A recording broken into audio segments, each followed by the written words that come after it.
bàbá wọn ti jẹ́ onírò of Iruland a ní Iruland yẹn ìkólówó àkó tó Ìjẹ̀bú Òde ọba wọn yẹn Oyèlébùṣì gbogbo ọba wọn yẹn yàtọ̀ Sákínolú àti bàbá pẹ̀lú yẹn àti àwọn gbogbo àwọn tó ń ṣe pẹ́pẹ́pẹ́ yẹn ìfún ọlọ́jà ọ̀fẹ́ pẹ́ kò tó ọba Ìjẹ̀bú ọba Àbújalẹ̀ of Ìjẹ̀búland kò tó. So if they should not call attention of President Bola Ahmed Tinubu that àwọn nìkan náà sọ sí pé tó bá ti sọ pé yes kò sẹ́ni tó lè sọ pé no mọ̀ they should not ever impose Wasiu Ayinde as a king over that Ìjẹ̀búland simple.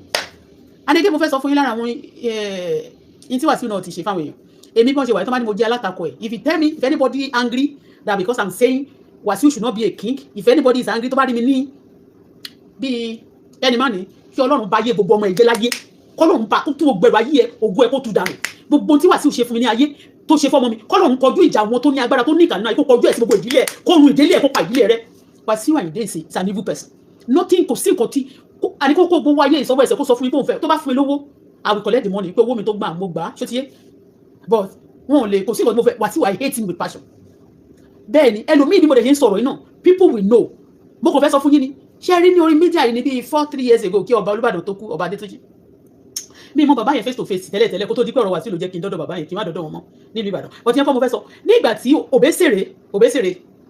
Òbésèré kí bàbá yẹn tó kú Òbésèré fẹ́ gba oyè ó lọ bá bàbá bóyá ó lọ bá bàbá ni o bóyá bàbá pè ni o kó wá gba àgbà kíní kan fi Yorùbá land nígbà yẹn ẹ mọ̀ kan tí Wasiu ṣe fún Wasiu dẹ̀ pé kábíyèsí ọba Adétúnjì pé kò gbúdọ̀ fún ní oyè yẹn ó ti kù díẹ̀ wọ́n ti dáṣọ yìí wọ́n ti ṣe gbogbo nǹkan preparation ti lọ simply because ó mọ ọba Adétúnjì òun ló play fún ọba Adétúnjì ní ìgbà tí ọba Adétúnjì gorí ìtẹ́ ó dẹ̀ tún gba hall fún ọba Adétúnjì ó tún fún wọn ní àwọn míì mọ́wó kankan tó ṣà fún wọn ó dẹ̀ gbé wọn lọ sọ́dọ̀ President Bola Ahmed Tinubu bó ṣe sọ but ó dá mi lójú pé òun kọ́ ló máa gbé ọba Adétúnjì lọ sọ́dọ̀ President Bola Ahmed Tinubu because ọba Adétúnjì too has been a promoter in that Lagos Island tó yẹ pé Lagos Island yẹn náà anybody tó bá ti gbé ní Èkó tó jẹ́ nǹkankan of course ó máa mọ̀ ya lọ́jọ́ Èkó tó dẹ̀ jẹ́ pé màmá wọn President Bola Ahmed Tinubu tó tún wá jẹ́ pé bàbá yẹn náà ó ní gbogbo nǹkan ní ìlú Èkó mẹ́ẹ̀ ìyẹn ọba Adétúnjì do you understand Wasiu Ayinde ńgbà tó kù díẹ̀ kí Wasiu kí Òbésèré kó ṣe kíni kó jẹ oyè yẹn ọmọ Ìbàdàn ni o Wasiu make sure kó yẹ dànù ẹnìkan ló wá lọ fún lóyè ní kíkí ní ẹ má ṣe àdàbí disgrace pátápátá náà lọ fún Òbésèré ní oyè ní ìlú Èkìtì níbi kan ní Èkìtì ló ti wá lọ gbóyè Wasiu make sure kó yẹ dànù Wasiu máa ń ta péré oníire gbogbo ìyà tí wọ́n ti fojú mi rí láti ọdún kọ̀ọ̀kan láti àbí ọdún mélòó mo ti bẹ̀rẹ̀ ní odi wàhálà yẹn gbogbo èyí tí mo sọ pé màláìka ṣe kékeré ni tí ò bá lọ́wọ́ nínú ẹ̀ ogun yẹn ò lè torí ìtò eléyìí o gbogbo èyí tí àwọn fámìlì mi ṣe àwọn fámìlì mi wọ́n ti ń gbé ogun tìmí tí wọ́n rí nǹkan kan lè ṣe fún mi tí wọ́n sì ò bá ní ọwọ́ sí ogun yẹn ò lè lè tòjú sẹ́sẹ̀ o gbogbo nǹkan tí mo ṣe ń sọ lẹ́nu ọjọ́ mẹ́ta gbogbo nǹkan tó wà lọ́wọ́ mi tó ti gbọ̀n sọnù pátápátá Wasiu Ayinde wà ń pẹ́ o wá fẹ́ jẹ ọba ẹni bá fi Wasiu jẹ ọba lágbára Èdùmàrè Ọlọ́run máa padà lẹ́yìn Wasiu ò gbúdọ̀ jẹ ọba Ìjẹ̀bú èèwọ̀ ni òun ni Wasiu bẹ́ẹ̀ ni ló bá wà jẹ́ sọ kọ̀ọ̀kan fún yín ọmọ òkú ọ̀run wọn kì í fìyà jẹ wọn púpọ̀ bẹ́ẹ̀ tó má fìyà jẹ wọn tó sọ̀rọ̀ lẹ́wọ̀n máa fi wọ́n lẹ̀ àtìlẹ̀ mímí ní fatherly care mi ní motherly care and I struggle to be myself and to be somebody Wasiu bá pàdé èèyàn lọ́nà amúlò máa bá tiẹ̀ jẹ́ ni ó wá ló fẹ́ jọba Wasiu kò sí ẹ̀bẹ̀ tó fẹ́ bẹ ẹni tí ìkòkò pa ìyá ẹ̀ jẹ ó ní good thing kankan tó bá ní kí n máa ṣàlàyé àdàpé wọn bá tiẹ̀ jẹ́ tó máa ní pé orí ológo ẹ̀ ó fẹ́ máa bá yé ó fẹ́ bá lórí ológo ṣé olófò lèmi ni ìwọ tó èmi rí ṣe abúkọ àwọn tí wọ́n pè lólógún ẹ̀ ilẹ̀ mélòó lórí bà lọ́wọ́ ilẹ̀ mélòó lórí bà lọ́wọ́ ẹ̀ ìwọ máa gba nǹkan èèyàn ní wọn rí nǹkan kan bà lọ́wọ́ ẹ̀ tó bá kówó jáde ń ṣe bóyá owó tó owó terrorism owó bandits owó àwọn nǹkan tẹ́ bá fẹ́ fi ṣe nǹkan burúkú tẹ́ máa personalize gbogbo nǹkan nàìjíríà láti sọ títí yín láti kò sí owó kọ̀ọ̀kan tó wá tójú owó àlùbáríkà ó gbọ́dọ̀ jọba yẹn torí omi pípa tó ń sọ̀rọ̀ fún ẹ̀gọ́ tí ó kò tiẹ̀ sọ̀rọ̀ kan bí sóyè àtàwọn kan ló kàn sí kọ̀rọ̀ jáde pé ó tọ́ sí wọn ò parọ́ mọ́ ẹ̀ kì í ṣe rọ́ sórí tó bá jẹ́ pé gbogbo àwọn káwọn èèyàn máa lo bad identity kó máa change identity wọn tó yẹ kó favour Nigeria ni we continue but all the people that have been changing their identity lying to us they are not having good they don't have good plan for us and anybody changing their identity they don't need to wọn need láti go see good position because they are criminals do you understand ìwọ nìkan ló ní mímọ ìdílé náà ṣẹ̀gbé jáde sí ó look somehow to pronounce secondly ìpọ̀tẹ̀mọ́lẹ̀ tó ní o ti jáde tẹ́lẹ̀tẹ́lẹ̀ o ti máa ó mọ̀ pé mo mọ oríkì ẹ̀ gbogbo oríkì tó máa ń kiri ẹ̀ dáadáa máa pè ẹ̀ jáde nísìn máa tún pè ẹ̀ jáde nísìn oríkì tó máa ń kiri ẹ̀ ẹni tí téèyàn bá ti pè èèyàn bá ti da báyìí ló máa pè mọ́ rẹ̀ ìwọ nìkan náà ló sọ pé mo mọ̀ pé ó ti wọ́ ọba níjẹ̀ gbogbo náà ṣé ti yé owó ọba níjẹ̀ gbogbo nígbà pé because you are desperado kò ní ẹ̀ ṣe pé tó bá jẹ́ pé you have a good thing for them you no be looking for it then ọba all the people looking for this king gan wọn ò ní nǹkan gidi fún àwọn èèyàn because ipò ọba gan wọn lọ ń ṣiṣẹ́ fún ìlú ni ó yẹ kó lọ ṣiṣẹ́ fún ìlú but nígbà ṣe gbé nǹkan wa ní orílẹ̀-èdè Nàìjíríà tó máa ti lè obtain ní one position or the other anything bá ti jọ ti government gan you know what they do they wọ́n máa bẹ̀rẹ̀ sí ní fi oppress ni wọ́n máa fi jalè máa fi ba yé jẹ́ Wasiu ò fẹ́ jẹ ọba àbí kí ló sọ ọba Ìjẹ̀bú ṣé o pé ń jọ ìyá àṣìbá ẹ̀ sọ bí eré ó ní mo ṣe call out nísìnyí pé President Bola Tinubu àwọn nìkan ni wọ́n sọ pé ọmọ Bola Tinubu ni ẹ o ọmọ tó bá ti sọ labẹ́gẹ́ wọn ò gbúdọ̀ fi ẹ jọba èwo ni èyí táwọn èèyàn sọ pé ta ló máa kọrin fẹ́ pc ta ló máa ṣe kíní kan ìyẹn òyìn ẹ̀kọ́ tó dẹ̀ kọ̀ wáyé tó bá nìkó kọrin fún wọn bọ́tò ògbúdọ̀ jọba bó ṣe máa ń takò àwọn ènìyàn nìyẹn ó fi ìyà jẹ ọmọ mi ó fi ìyà jẹ mi ó gba owó mi ó gba tó bá pàdé obìnrin máa ń ba ayé ẹ̀jẹ̀ ni ṣẹ́ni tó ti bá yé obìnrin mẹ́ni obìnrin jẹ́ tó dá wọn jókòó ṣé tó dá wọn jókòó yẹn ṣé ló fẹ́ jọba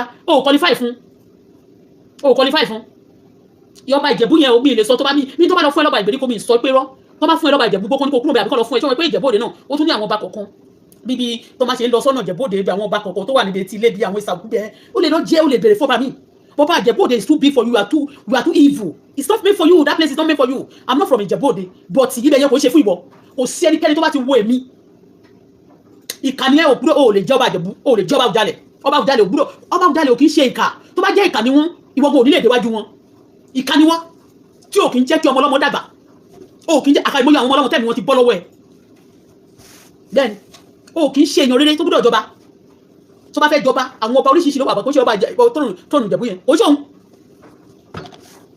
ó ṣeun nígbà tí bàbá Ṣùbòmí yẹn ó kàwé débẹ̀ ní Ṣùbòmí tó ní báńkì tó wà ní Ìjẹ̀bú yẹn ó lè láwọn kọ̀ọ̀díṣà tó ń ṣiṣẹ́ fún tó yẹ pé wọ́n bẹ̀rẹ̀ láti máa bá wọn rún gbogbo ayé àwọn tó bá ti rò pé target ni wọ́n fún ẹ but ìwọ ló máa kárí ẹ̀ ó gbọ́ bọ́mí tó mọ̀ rò pé wọ́n bẹ̀rẹ̀ torí pé ìkànnì ẹ̀ tó bá máa rán níkà tó bá ṣe ìkáwà nù ẹ̀ Òbésèré ó fẹ́ jẹ ọba ní ìlú Ìbàdàn ọmọ Ìbàdàn ni o simply because ìwọ àti ẹ o bìlí pé kò tí ì gbà fún ẹ tó bó ṣe ní kó gbà fún ẹ o bọ́yàn wàá máa command wàá jókòó sínú ilé ẹyẹ ilé tó gbà tó yẹ pé ẹni tó ní original ilẹ̀ yẹn ẹni tí mo ló kọ́ mi níṣẹ́ yẹn ló ní original ilẹ̀ tó kọ́lé sí yẹn ilẹ̀ tó kọ́lé sí yẹn tó kọ́ mi níṣẹ́ yẹn tí mo ló kọ́ mi níṣẹ́ yẹn ẹni ìgbẹ́gbẹ́ rẹ̀ ó lónìí náà rárá wálé ilẹ̀ tó kọ́lé sí yẹn but I don't want to talk about that kò sí nǹkan tó kàn mí ó lè ní ẹ̀ náà àwọn èèyàn kan máa dúró tí àwọn aṣọ pé òkín jáde ṣé mo kúrọ́mọ mo gba àgọ́lọ́ mi mo kúrọ́mọ pé wà nínú àwọn tó ń ṣe àjà you are a bad person, you are not qualified to be a king in that Ìjẹ̀bú land bẹ́ẹ̀ ni mo sọ tó rọ́mọ ọba ni mí àwọn ipò ọba tó tọ́ kì í ṣe ọba tó kàn ọba ìgbèríko àbáwọn ọba píkà àwọn ọba gbélẹ̀gbé ohun àwọn ọba tó máa sọ pé gbélẹ̀gbé àwọn ọba olè àwọn ọba tí ò ṣọba original the king has a reason, he has a meaning, it's in the Bible ọba ó wà nínú Bíbélì kò ṣe nǹkan tó jẹ́ pé ẹnìkan kan máa dédé ọba is from God Ọlọ́run ló wọ̀ ọ̀dẹ́nu ọba Ọlọ́run tó bá ló máa ọ̀dẹ́nu Ọlọ́run kì í ṣe bí òṣìṣẹ́ ṣe ń sì ní pé èèyàn ló máa ọ̀dẹ́nu tó plan ẹ̀ tàbí pé àwọn afọ gbogbo tán torí ẹ̀ ní ayé òṣègùn torí ẹ̀ láyé ńgbà tó gbogbo nǹkan tó jẹ gbogbo ìta sọ níjà yẹn pé lọ sí ìlú Ìjẹ̀bú ó lọ sọ́yọ́ gbogbo ẹ̀ bàjẹ́ ṣàpọ̀mọ́ni ó lọ sí Ọ̀yọ́ gbogbo ọba ìyàwó a lè sọ pé bàbá ọba Ọ̀yọ́ pé wọ́n kóbìnrin jọ wọ́n ń fẹ́ wọn rán gbogbo wọn ní skul bọ̀ tó dó gbogbo ìyàwó wọn bẹ̀jọ́ jìnnà yàtọ̀ sáwọn màmá yẹn ìwọ ló fẹ́ jọba tani ìyàwó tó fẹ́ fi jẹ oyè ìyàwó sí tani ìyàwó yẹ ìkóso ẹ̀kan wà pẹ̀lú yẹn you are a bad person your record is bad, is horror. ṣé gbogbo àwọn ọmọ yẹn tó ń jalè yẹn gbogbo àwọn ọmọ tó kó sẹ́yìn yẹn kí ṣe gbogbo méjì kí ṣe gbogbo wọn kì í ṣe àwọn biological child àwọn ọmọ òbèrè tó kó sẹ́yìn di gàjà wọn lójú yẹn àwọn náà lè máa jókòó sórí tẹ́ máa da gbogbo ilé ìgbéyàwó onígbéyàwó tẹ́ máa da gbogbo ilé onílérú.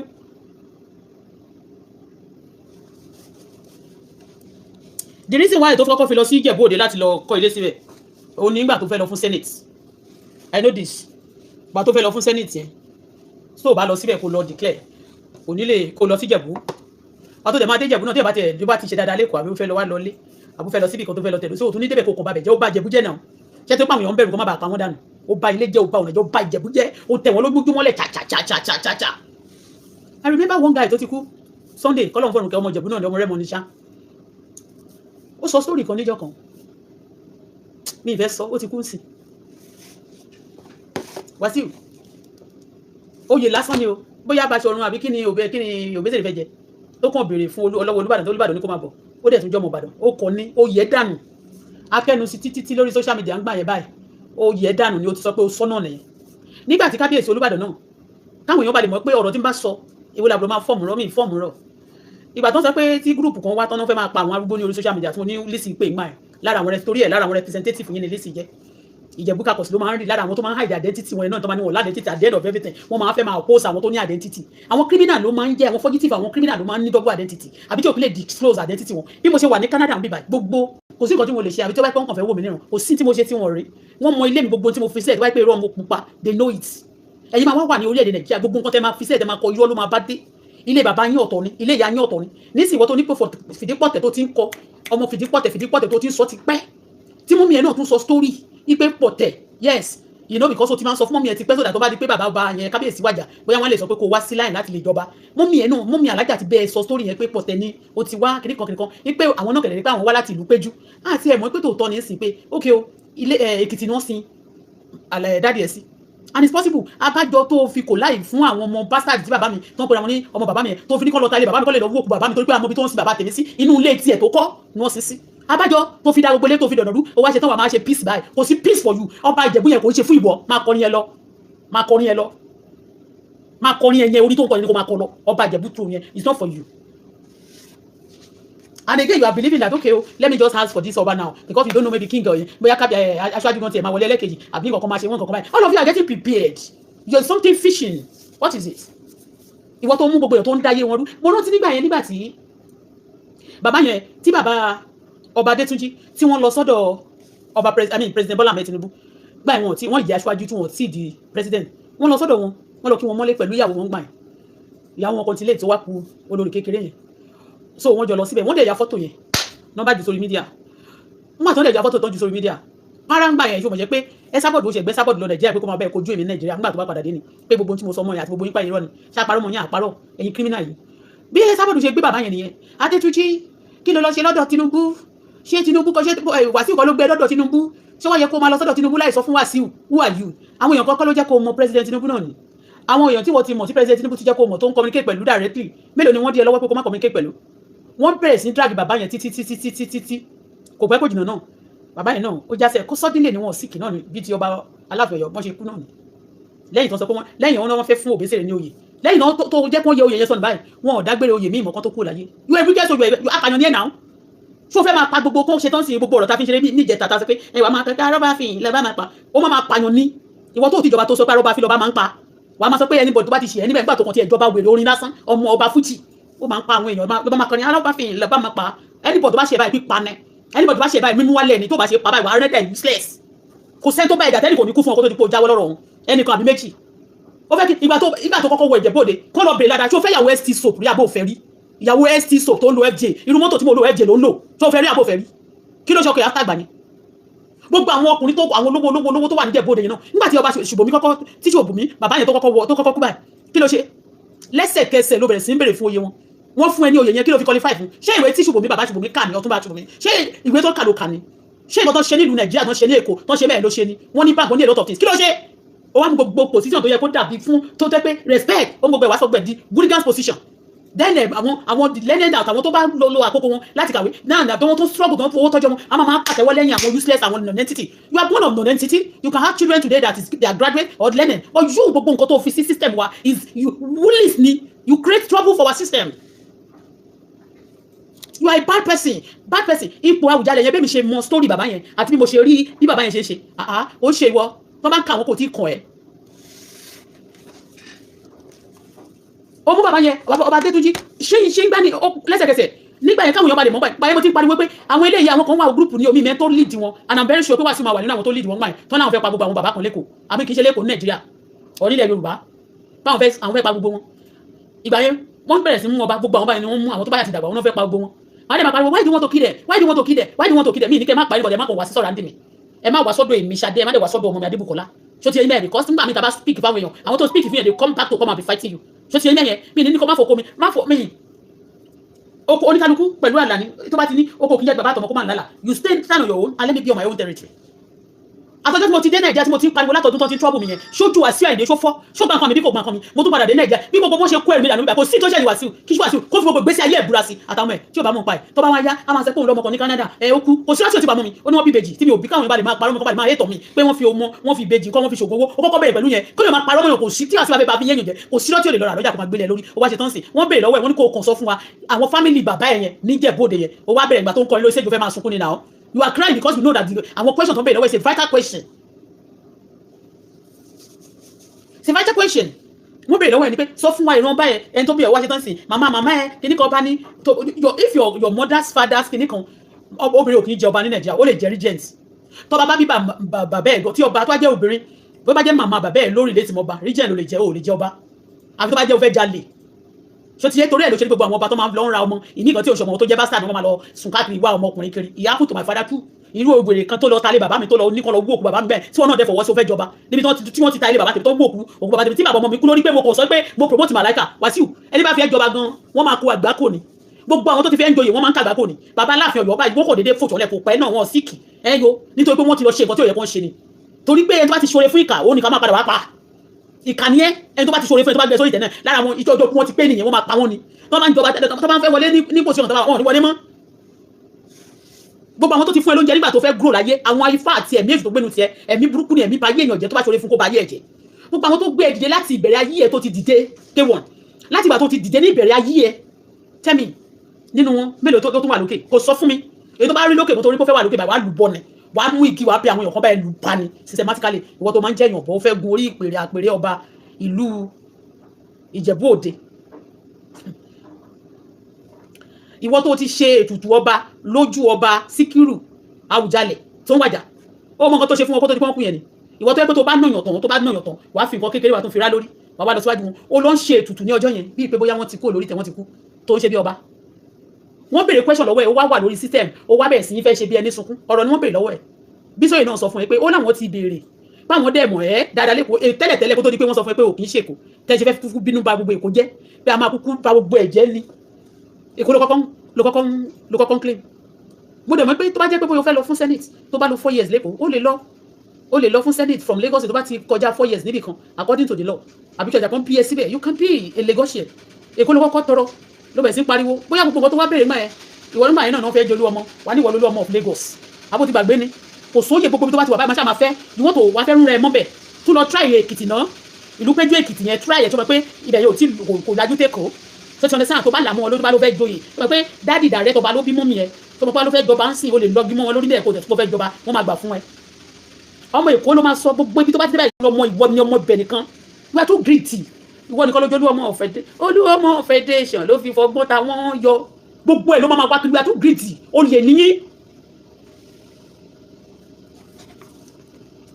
wọ́n fẹ́ fi ibò bẹ́sẹ̀ ìjọba àti jẹ oyè gbogbo àwọn pọ́lìsì kékeré yẹn tó bá fẹ́ fi wọ́n jẹ oyè kan báyìí tó bá ti gbọ́ tí wọ́n bá wà pẹ̀lú tó bá wà ìgbésẹ̀ pẹ̀lú ó máa dájú ó máa bá tiwọn jẹ́ ni ẹni tó dẹ̀ tó fẹ́ fi wọ́n jẹ yẹn báyìí ní pẹ́kò jìnnà wọ́n máa kò kú dànù wọ́n máa sọ pé wọ́n ti dàgbà náà ṣé wọ́n rẹ́ni tó dàgbà tó lo 100 years ni wọ́n rẹ́ni tó dàgbà tó lo 90 something years mọ́ mi yín kó tó di pé wọ́n dàgbà tó bá yà wà máa kọ́ sílẹ̀ wà ní 120 130 years ó kọ́ suddenly ó ní ìgbà kan ó di 90 ló máa ní mọ́mí dàbí suddenly kó tó di pé wọ́n kú yẹn 120 mo rí pé wọ́n dẹ̀ bẹ̀rẹ̀ sí ń kọ́ sí mu náà kò sí problem o ṣó ti yé mọ́mí tiẹ̀ 120 ni bọ̀ tó bá ti di pé àwọn kan torí pé ẹ máa ní wọ́n ti dàgbà 81 ó dàgbà mọ́mí tiẹ̀ dẹ̀ wọ 120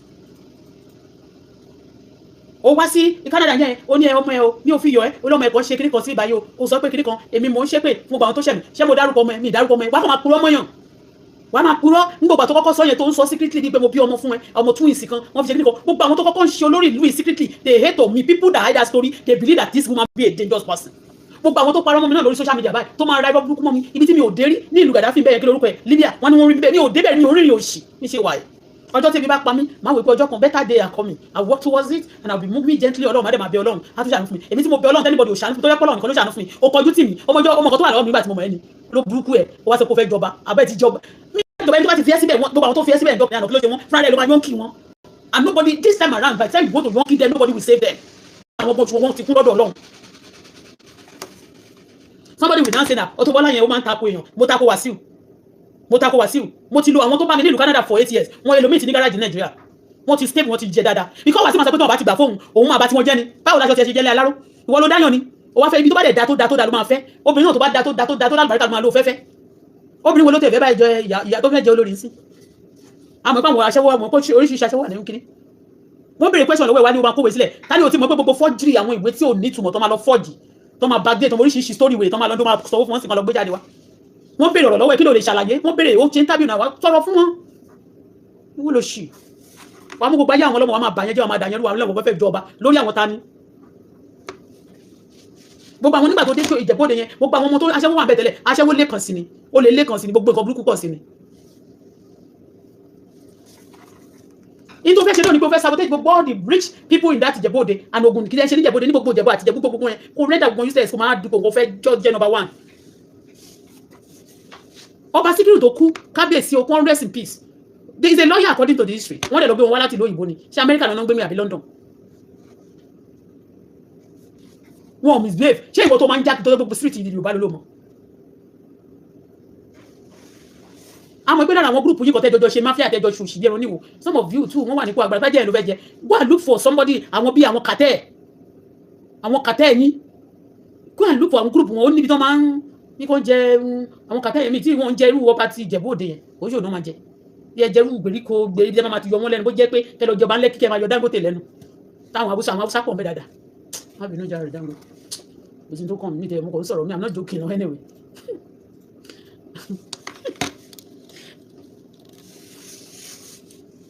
ẹ fẹ́ jọba ọba Ìjẹ̀bú-Òde ẹ ti jọba o èyí tẹ́ ẹ jẹ yẹn lọ́mú mi sí mo dé gbogbo iṣẹ́ tí mo ti ṣe ó mọ iye mọ́tò tó wà lọ́wọ́ mi nígbà tí mo mọ̀ ẹ́ ni gbogbo àwọn tó kò sẹ́ni tó pàdé gbogbo àwọn tó dá sí ògùn ẹ̀ kókò tí ẹ lè gùn kó lè rógbòlò láì gbogbo pátá ló máa já lógo bọ́ máa já wọn sínú máa já wọn bọ́ kó ní ògùn wàá máa pretend wàá máa ba yéèyàn jẹ wọ́n béèrè question lọ́wọ́ ẹ̀ look at it it's a big disgrace I'm sorry for you somebody àti mọ̀ náà pé àwọn ọmọ àlè dátidàti ló máa ń da lérú ìwé bó ṣe behave ní orílẹ̀-èdè wa nílẹ̀ Yorùbá yẹn ó behave ẹni tí bí wọ́n ṣe máa béèrè question náà ni Ọlọ́run ló ní olóòtú ẹsẹ̀ pé kó lọ kọ̀wé síta wọ́n béèrè question lọ́wọ́ ẹ̀ tell us your father is buried in Ekiti ìyàwó èèyàn ni wọ́n máa ń sin ìyàwó náà máa ń sin sí ilé ọkọ ẹ̀ wọn ò kì í sin ọkọ sí ilé ìyàwó ẹ jẹ́ agbọ́n nǹkan tí Bísóyè sọ gbogbo bàyẹn báyìí I am very sure gbogbo òṣì tán sọ pé wọ́n fẹ́ ṣe ń gbà tán fẹ́ pa àwọn arúgbó àwọn ìkọ̀wá rẹ̀ bóyá mo purọ́ ni a lot of things happening in that lórí social media yìí those are among those Yoruba Nigeria celebrity and also what they call them the bloggers a lot of things happen around them among them kidnapper wà lórí media láàrin àwọn Yorùbá yẹn àti láàrin anybody àwọn tó ń ṣe gbogbo àwọn tó ń sọ̀rọ̀ tó wà lórí social media yẹn a lot of atrocity going on around among them wọ́n ti mo sọ pé wọ́n mú twins wọ́n jí twins àti Gbàgòdì gbé ta ló jí gbé lára èyí tó ń mú dọ̀là ẹni tó ń ṣe blogging lára ọmọ ewé ń gbà yẹn ṣé ti yé kì í eléyìí ṣe kò ń ṣe rọ́ ó wà ń bẹ̀ wọ́n ti mú ẹni tó ń speak lórí ibà tó máa sọ pé go and do well hustle don't lazy it's not good lazy people don't have money àṣẹ kidnapper we have wọ́n ti a lot of them ni wọ́n ti expose bí ọ̀rọ̀ tí mo yìí sọ nípa àwọn ratẹ́ junior of ratẹ́ ṣé ọmọ pé ratẹ́ wọ̀n yẹn sìn irú ratẹ́ yẹn sìn tí mo dẹ̀ mọ̀ pé Wàsíù náà wà nù ratẹ́ ó ti yé bẹ́ẹ̀ yẹn ratẹ́ sí kàtẹ́ ni Wàsíù ó tún àwọn junior kàtẹ́ tó máa di kàtẹ́ lọ́la àwọn ni ratẹ́ yẹn fóònù ti fẹ́ kú yìí ní pẹ́ lórí fóònù. So now let me go again to the. Can you please give me the charger of this phone? Yes, I need charger of this phone. I will push it back. So you show you again, eh? Okay. What's the loss? Okay. Okay, with your headphone. Okay.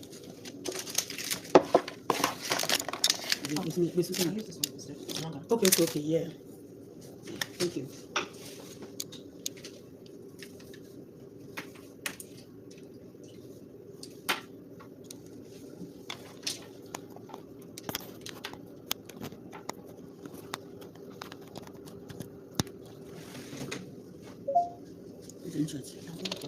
Yes, yeah. It's okay. Thank you.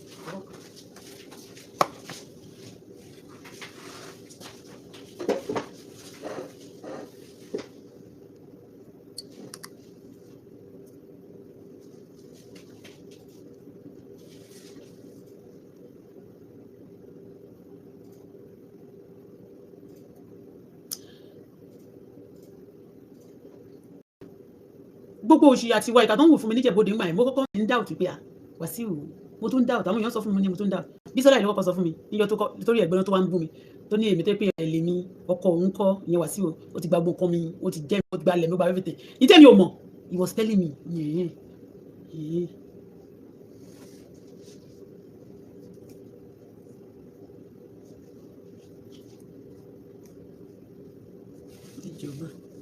ìyàbọ̀ òjò.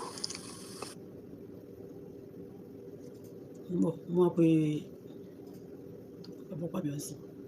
Ọba orin lolúwayé fújì yìí o ọba orin làyìndé mi ọmọgbọ làwọn o ẹ farabalẹ̀ ẹgbọ́n ohun tó borin wí orin dé o ìlú dé o àyìndé táwọn yọ Alhaji King Wàsíù Àyìndé ọmọgbọ làwọn tó bá ní ẹ máa jọba ẹ ti jẹ o ó ti jẹ tí àkọsẹ̀jáyé yín tó bá ní ẹ máa jẹ ọba ẹ ti jẹ ọba fújì o jẹ́rìí àwọn Yorùbá ní èèyàn kì í jẹ méjì lábà ẹ lè jẹ ọba fújì kẹtùmọ̀ wá ju ọba Ìjẹ̀bú ìyẹn ti Àwùjalẹ̀ torí pé kí ni ẹ̀yin náà lè sọ ẹni.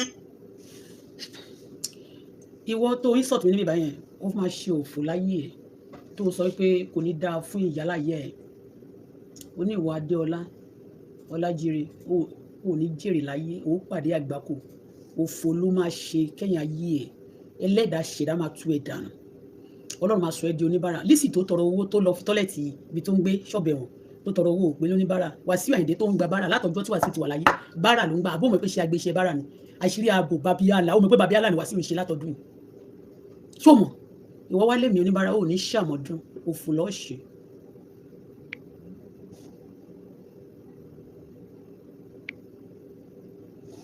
àbúlọ̀kì yá ẹ̀. ẹni wọ́n fi èèyàn wọ́n fi jẹ lìmọ́mù ó tún wá ń du sẹ́ríkì ẹ lè jẹ́ o torí wọ́n ti jẹ́ kó yé yín pé ẹ lè jẹ́ Àwùjalẹ̀ Aṣíwájú Bọ́lá Ahmed Tinubu dẹ̀ sọ fún yín wọ́n ní kẹ́ mú ọkọ̀ kúrò ń bẹ̀ ìdí tẹ́ ṣe bínú ní airport ní ọjọ́ náà tí ẹ ṣe fẹ́ mú plane dúró títorí pé kí ni ọ̀rọ̀ yẹn ò bá yín ní ara mu àwọn ará Ìjẹ̀bú dẹ̀ ń bẹ̀rù wọ́n ṣèké wọn ò fẹ́ sọ fún yín pé àwọn ò fẹ́ yín ní ọba olórí ọmọọba èyí tẹ́ jẹ by default wọ́n ní kẹ́ mú yẹn kẹ́ mú dání ẹ wá kọ lẹ́tà ẹ wá kọ sí wọn nínú ìdílé mẹ́rin tó ń jọba wọ́n ní tọmọ ìkọ̀kan ní inú bẹ̀ wọ́n ní tọmọ ìkọ̀kan ní inú bẹ̀ àwọn ẹ̀gbọ́n tèmi àwọn ọkú mi wọ́n dẹ̀ pa nítàn fún mi àwọn tẹ́jọ ṣe kékeré ní òkè súnà wọ́n ní tí ìyá Wàsíù àti bàbá Wàsíù bá ti jà ọ̀dọ̀ wọn ní Igbóṣeré ni ìyá Wàsíù máa ń wà kí ìyá Wàsíù tó bẹ̀rẹ̀ sí ń taṣọ so wọ́n nígbà tí ìyá Wàsíù bẹ̀rẹ̀ owó aṣọ ni àwọn àti bàbá Wàsíù ni wọ́n padà tó fi di pé bàbá Wàsíù tẹ̀lé wọn lọ sí ìlú Péjú Èkìtì.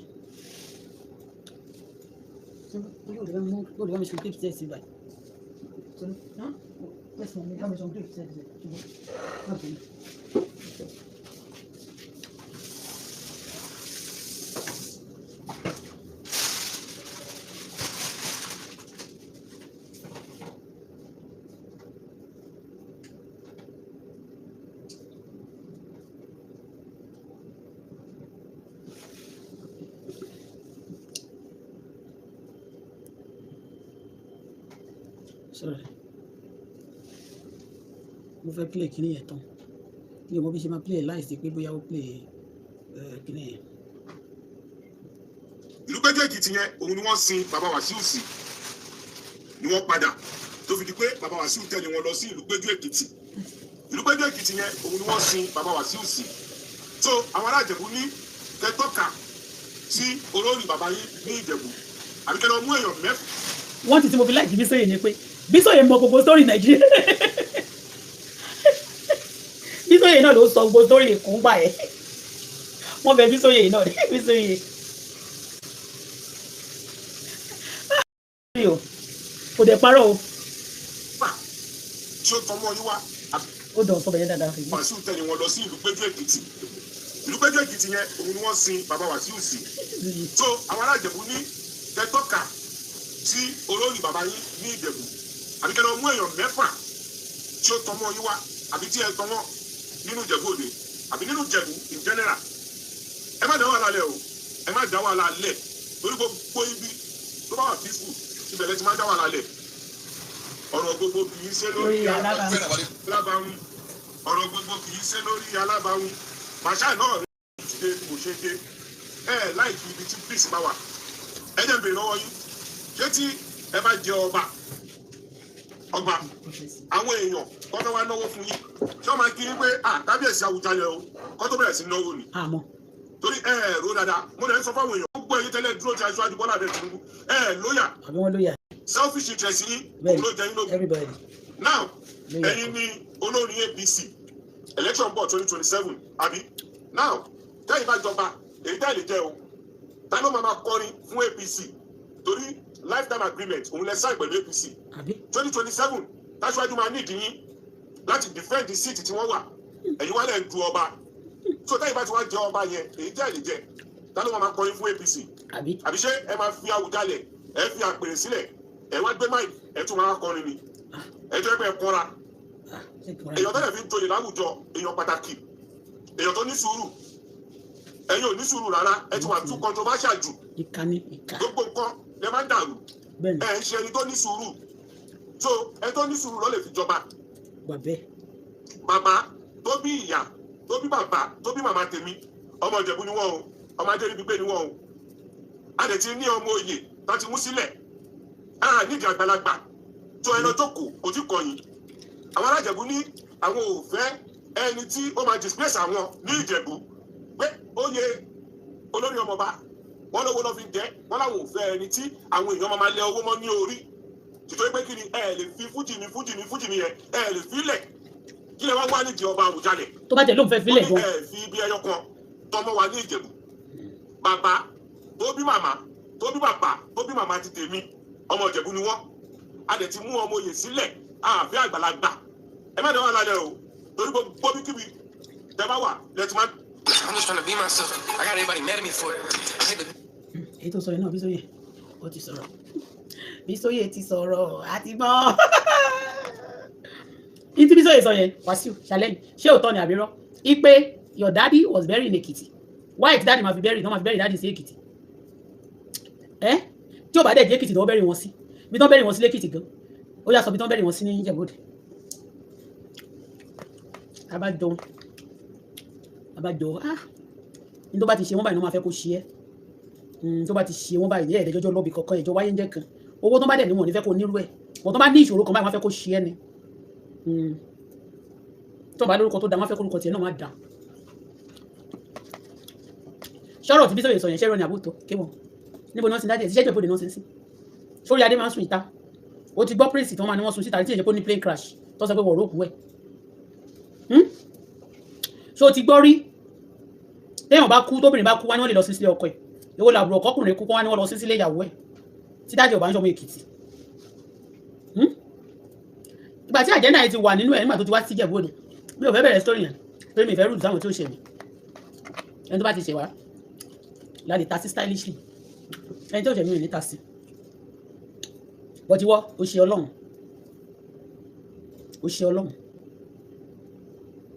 ó tún ṣe àwọn èèyàn ó ṣe èèyàn lásán ó ṣe ọmọdé ó ṣe àgbà ó tún ṣe obìnrin ó ṣe ajé ìwà abajẹ́ alájẹ́ jẹ́ wàá máa kájẹ́ alájẹ́ jọ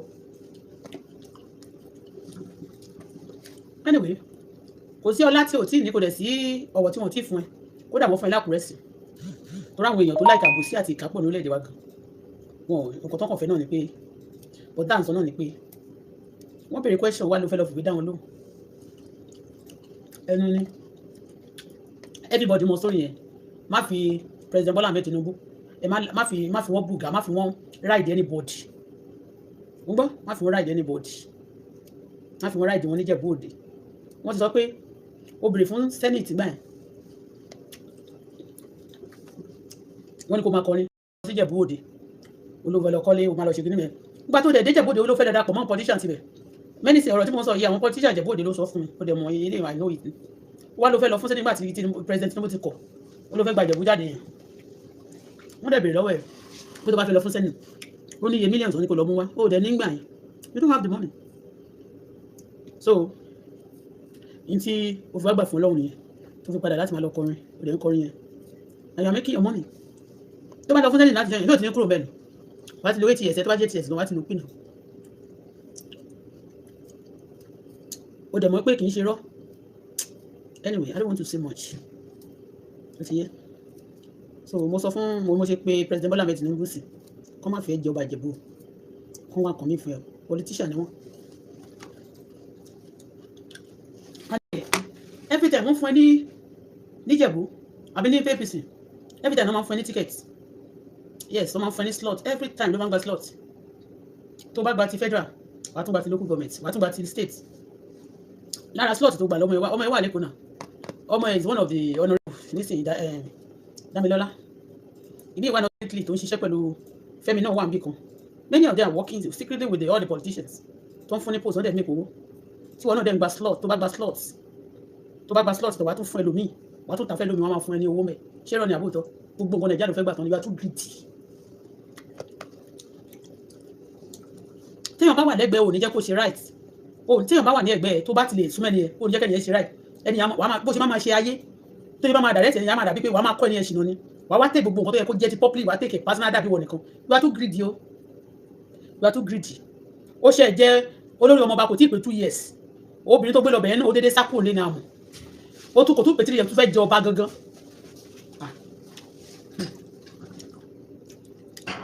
kéèyàn máa sákiri bẹ́yẹn bíi plane tó wọnú storm bíi mọ́tò tí táyà ẹ̀ bẹ́ lórí eré no be small thing o ó lè níyín ó lè gbàgbà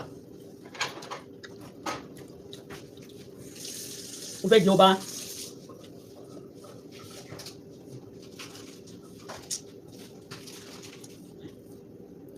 anyway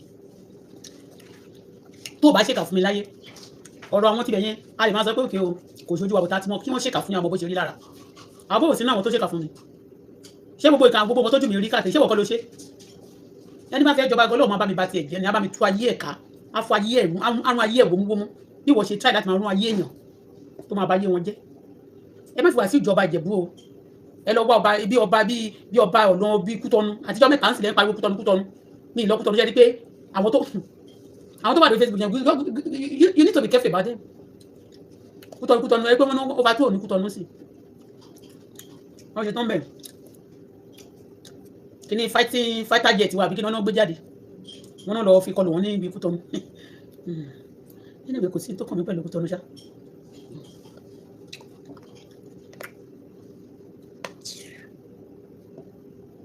gbogbo èèyàn tó bá fẹ́ ṣe nǹkan tó da láyé kó má ti mọ̀ ẹni wàá secretly máa bá tiwọn jẹ́ ni wàá competition mẹ́ni wàá ní kò ní dé mítàlá kò ní dé mítàlá.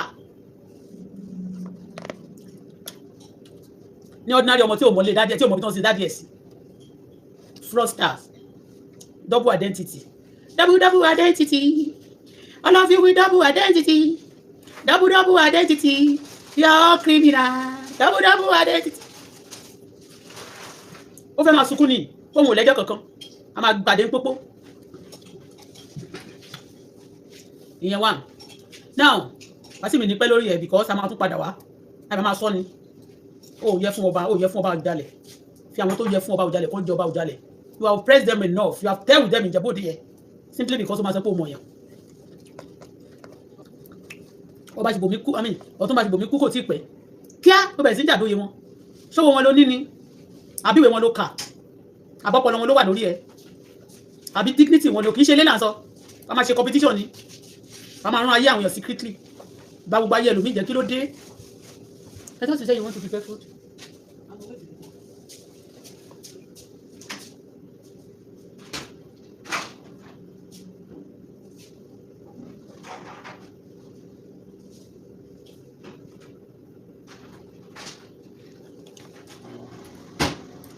bẹ́ẹ̀ ni wọ́n ní ká máa ṣe dáadáa ṣé tí wàá sí bá rò pé ó máa jọba tí ó kàn bílí pé bó ṣe ìwà la máa wùwé bíhéèfì Nàìjíríà ṣé ó máa bíhéèfì bó ṣe ń bíhéèfì yẹn gbogbo ìyàwó àwọn olówó Ìjẹ̀bú-Òde àti gbogbo àwọn tí olówó dóyàwó po báyé wọn jọ́dẹ̀ mọ́mọ́ ń ṣe bẹ́ẹ̀ ni a máa boast ní pé kò sẹ́ tó ò lè dóyàwó ẹ̀ yóò fẹ́ sọ ilé ìmọ̀ kó má dà pé èèyàn rude lá máa sọ ìyàwó ẹnìkan ṣoṣo lòun ò lè dó Nàìjíríà yìí ẹnìkan ṣoṣo bó ṣe máa ń sọ nìyẹn wọ́n rò bóyá mo fi ń sọ̀rọ̀ ńgbà yẹn ó bó ṣe máa fi ń boast yẹn á níyàwó ẹnìkan ṣoṣo lòun ò lè dó Nàìjíríà lòun ò lè bá sùn Nàìjíríà yẹn ìyàwó president ó tán anybody lòun lè bá yé ẹ̀jẹ̀ so gbogbo orí tó ń wá káàkiri all over the world àti gbogbo Ìjẹ̀bú-Land àti gbogbo ìlú káàkiri tó máa ń péjọ fún síwájú ọba sí ọba ilé iwájú ọba Ìjẹ̀bú iwájú ẹ̀wà sínú máa péjọ sí ayé àwọn èèyàn máa bàjẹ́ gan o èèyàn àwọn èèyàn epo ní kébé eku kì í ṣèpè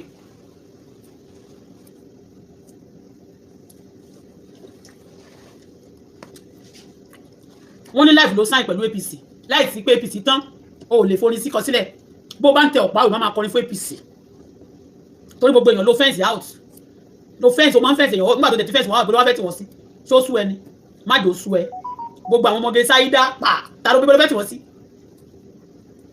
ẹ́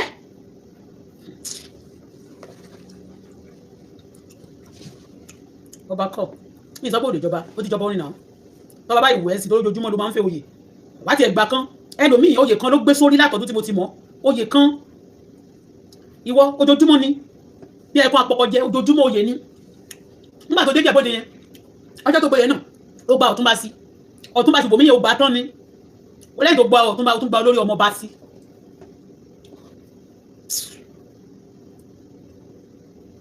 kí ló dé ṣé èèyàn rẹ́yìn ọ̀jẹ̀ kó tún máa rẹ ta ni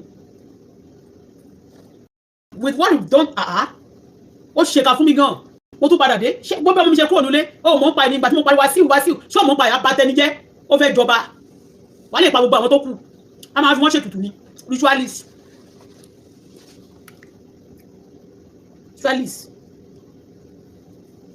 má fi president Tinubu bùgá wa o wọn ò lè fi wọn ò lè gbé síbẹ̀ wọ́n sọ fún ẹ pé wọ́n ní pé kó gbọ́ kó lọ́rọ̀ ọba Ìjẹ̀bú tí ò bá nídìí ó ti ní owó ó ní gbogbo nǹkan tó ń fẹ́ yẹn tí ẹ bá jẹ́ pé o kàn fẹ́ gba ọba yẹn lákòó tẹ bá yíbo kó kàn bá gbó jẹ̀bújẹ́ kó dẹ̀ sọ pé yes o ti fulfill mission.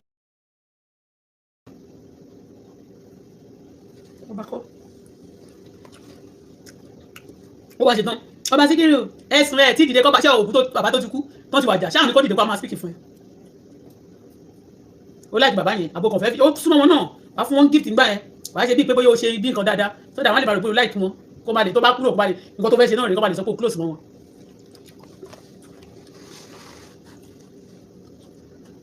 wọ́n ní kó sọ bí tí ìbéèrè ńlá ni top secret top question wọ́n ní kó sọ bí tí wọ́n ti dáàdì ẹ̀ sí èébù gidi ni o pẹ̀lú pé bí wọ́n lọ sí ìyàwó náà máa lọ sí sílé ọkọ èwo tún ní kó lọ sí ìyàwó ọkọ sílé ìyàwó yẹn ló fi máa ń misbehave káàkiri ara nǹkan tó rọ̀ǹgì náà nínú ayé ẹ̀ tó fi máa misbehave kiri nìyẹn. ṣé ẹni tó bá bíire kan máa ń ṣe wà tó wù yẹn ìka èèyàn wàá mú kò ní kan wàá máa yẹ dànù jílé bá ń bọ̀ lọ́dọ̀ wàá yẹ dànù wàá yẹ dànù wàá yẹ dànù wàá sórí kókókó pípé wọ̀ nìkan ló wà láyé máa ṣe bí Ọlọ́run.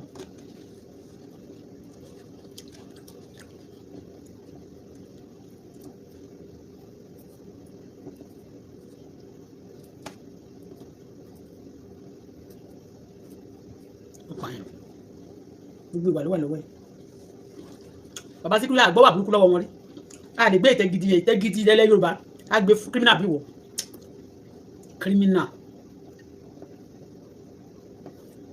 ọ̀dájú abiyamọ ṣé wọ́n máa ní ìjẹkújẹ òfin pé ṣé ìtẹ́ ìjẹ̀bú yẹn ìtẹ́ Àwùjalẹ̀ lè jẹ́ ìjẹkújẹ tí òun pè ṣù.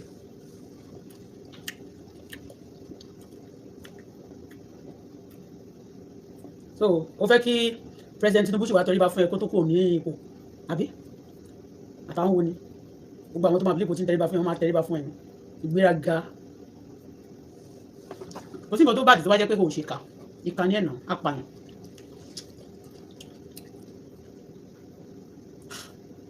ìṣó gidi ni wọ́n fún ẹ yẹn o wọ́n fún ẹ ní ìṣó gidi bá bá ìṣó tó nítorí ní èlé ẹ̀bàjẹ́ ó ní Èkìtì nínú àwọn nílùú Péjú ni wọ́n sin dáadé ẹ̀ sí náà ó ní tó wá jẹ́rọ ni oníwájú èmi tó ń sin dáadé ẹ̀ sí ń Jẹ̀bú-Òde mo dẹ̀ mọ́ pé tòótọ́ tó wá jẹ́ pé wọ́n sin sí Jẹ̀bú-Òde wá ti gbé jáde wá kọ́ máa halẹ̀ mọ́ gbóyàn wá máa ṣe yánmayàmá wá kọ́ máa bá gbóyàn jẹ́. now mo fẹ́ lọ nílé tí mo fi pe Senator Fabio Senate President Baba Fabio I greet you I love you last week Baba Fabio ó yẹ kí n ṣe iṣẹ́ àti specially ni let me do it specially let me do it now. I saw one video last week where Senate President Fabio it amazed me gan. So if anybody fighting for people and they are worried about security or well-being of Nigeria too, I love that. So torí ẹni mo ṣe gbé ẹjọ́ ìnáwó mo ti pé lórí ẹjọ́ tí mo pé Nigeria government American government Canada government lé lórí yẹn lórí fídíò bọ̀bọ̀ yẹn Very Dark Man. He come many times náà ní Very Dark Man ti anybody can criticize as so far you are a citizen, a good citizen, but I don't want people, those who are criminals, a lot of criminals in our society, kidnapper wà lára àwọn èèyàn wa tó ń blog yẹn bẹ́ẹ̀ ni. I watched one video, even the kidnapping story that's going on right now. Somebody is already, a lot of them already accusing Very Dark Man that is even involving in some kidnapping. That because I don't know why now the police cannot track, cannot hold the kidnappers, but our bloggers ló máa lọ bá àwọn kidnapper negotiate in Ogbo. Just like Very Dark Man too said, òun ti negotiate pẹ̀lú àwọn Fulani. Even tó bá ṣe Fulani that is killing that is killing people in Benue State for long.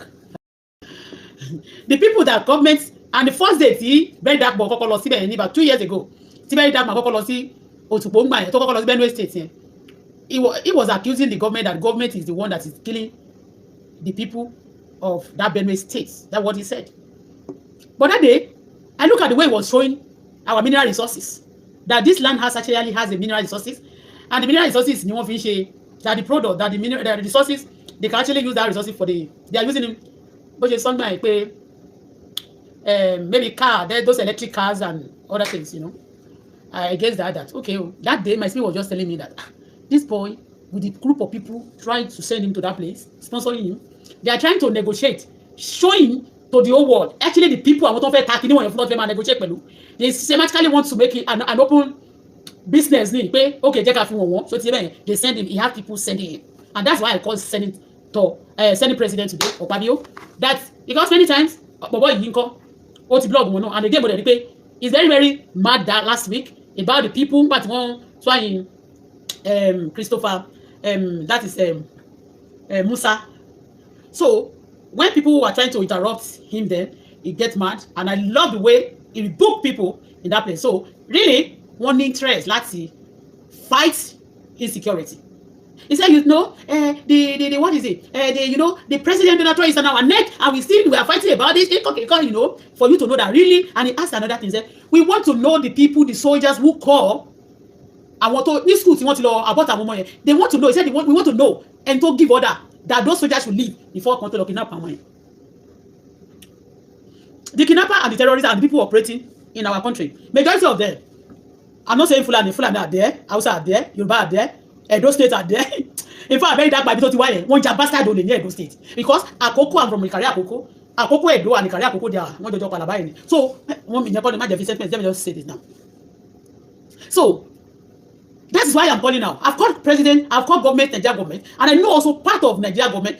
Number 4, the Senate President, that's our Fabio.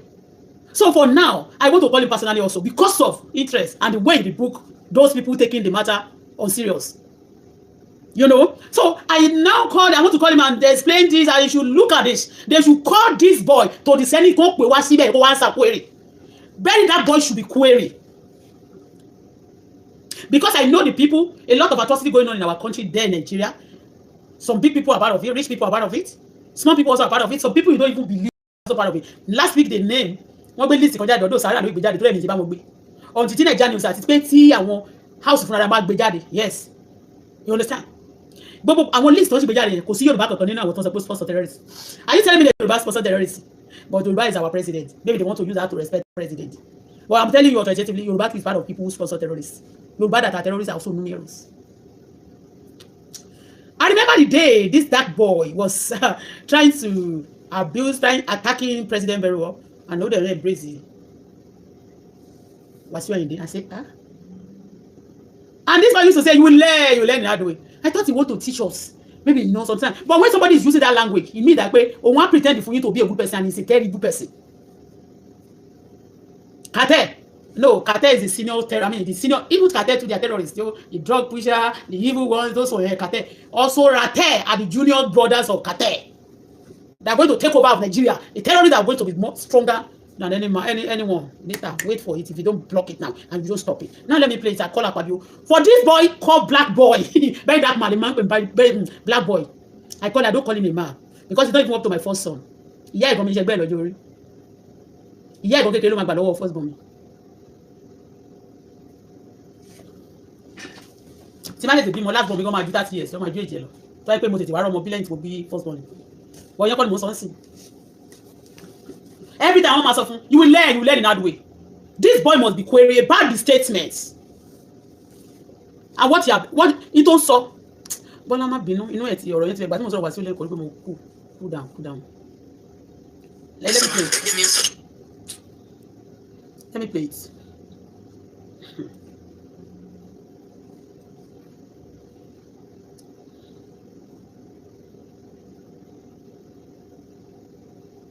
When they are kidnapping Nigeria, the whole government of Nigeria, insecurity of Nigeria, the government are going to be responsible for it.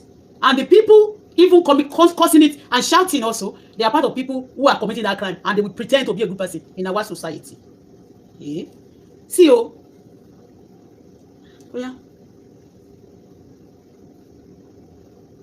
This is it.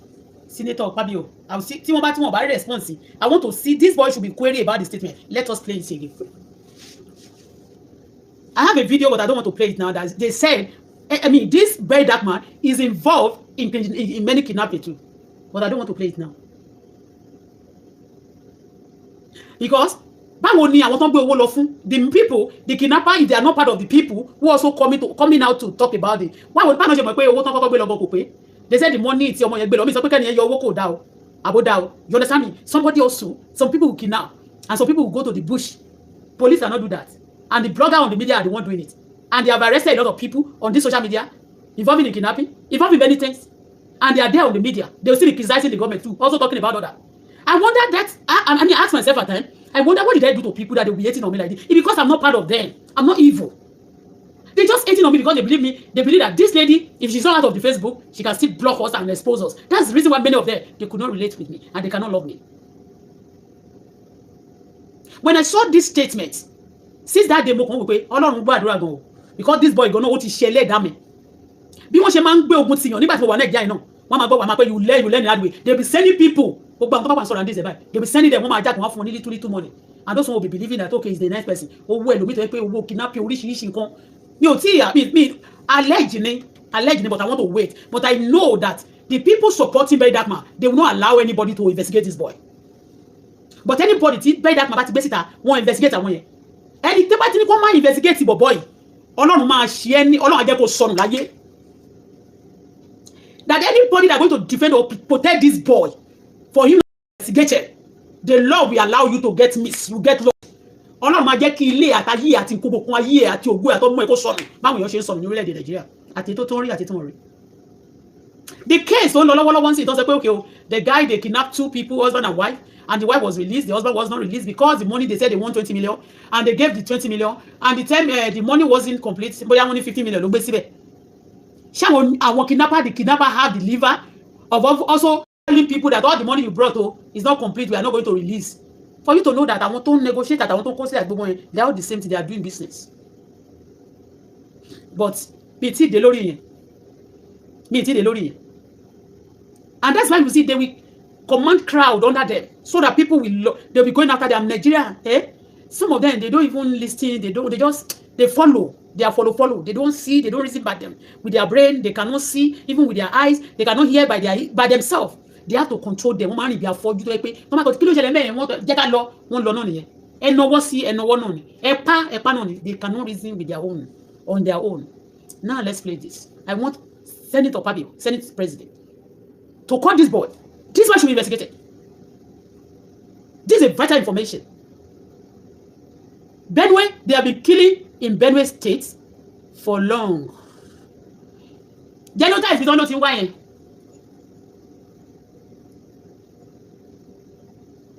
Tomani kan sọ Jọ́sì àti Benue State. Ibẹ̀ gangan ni wọ́n lè máa refer sí ní ibi tí President America ń béèrè pé wọ́n pa àwọn Christian. Ibẹ̀ gangan ni. But come and hear. Alright, so by now I'm pretty sure you all have seen the news that President Bola Ahmed nominated the former Chief of Defense Staff, Christopher Musa, for the position of Minister of Defense. And this is because the seat of the Minister of Defense is currently vacant because the Minister of Defense had resigned.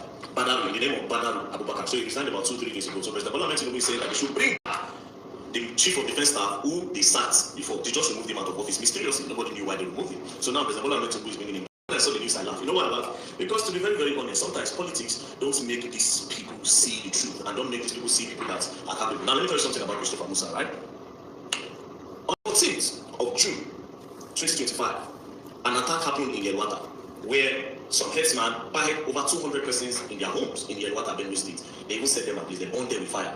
On the 14th to 15th was when this thing happened. So on the 15th morning, when I heard the news early morning, I went to Yelwata. When I got to Yelwata, on the 15th, that happened. Those people who attack, the attacker attacked them, the Benue people, on the 14th to 15th. And the 15th morning, he went to the place. When the story was still very... Because I noticed that the attack was very fresh. It's no, the attack happened on the 13th. So I went there on the 15th morning.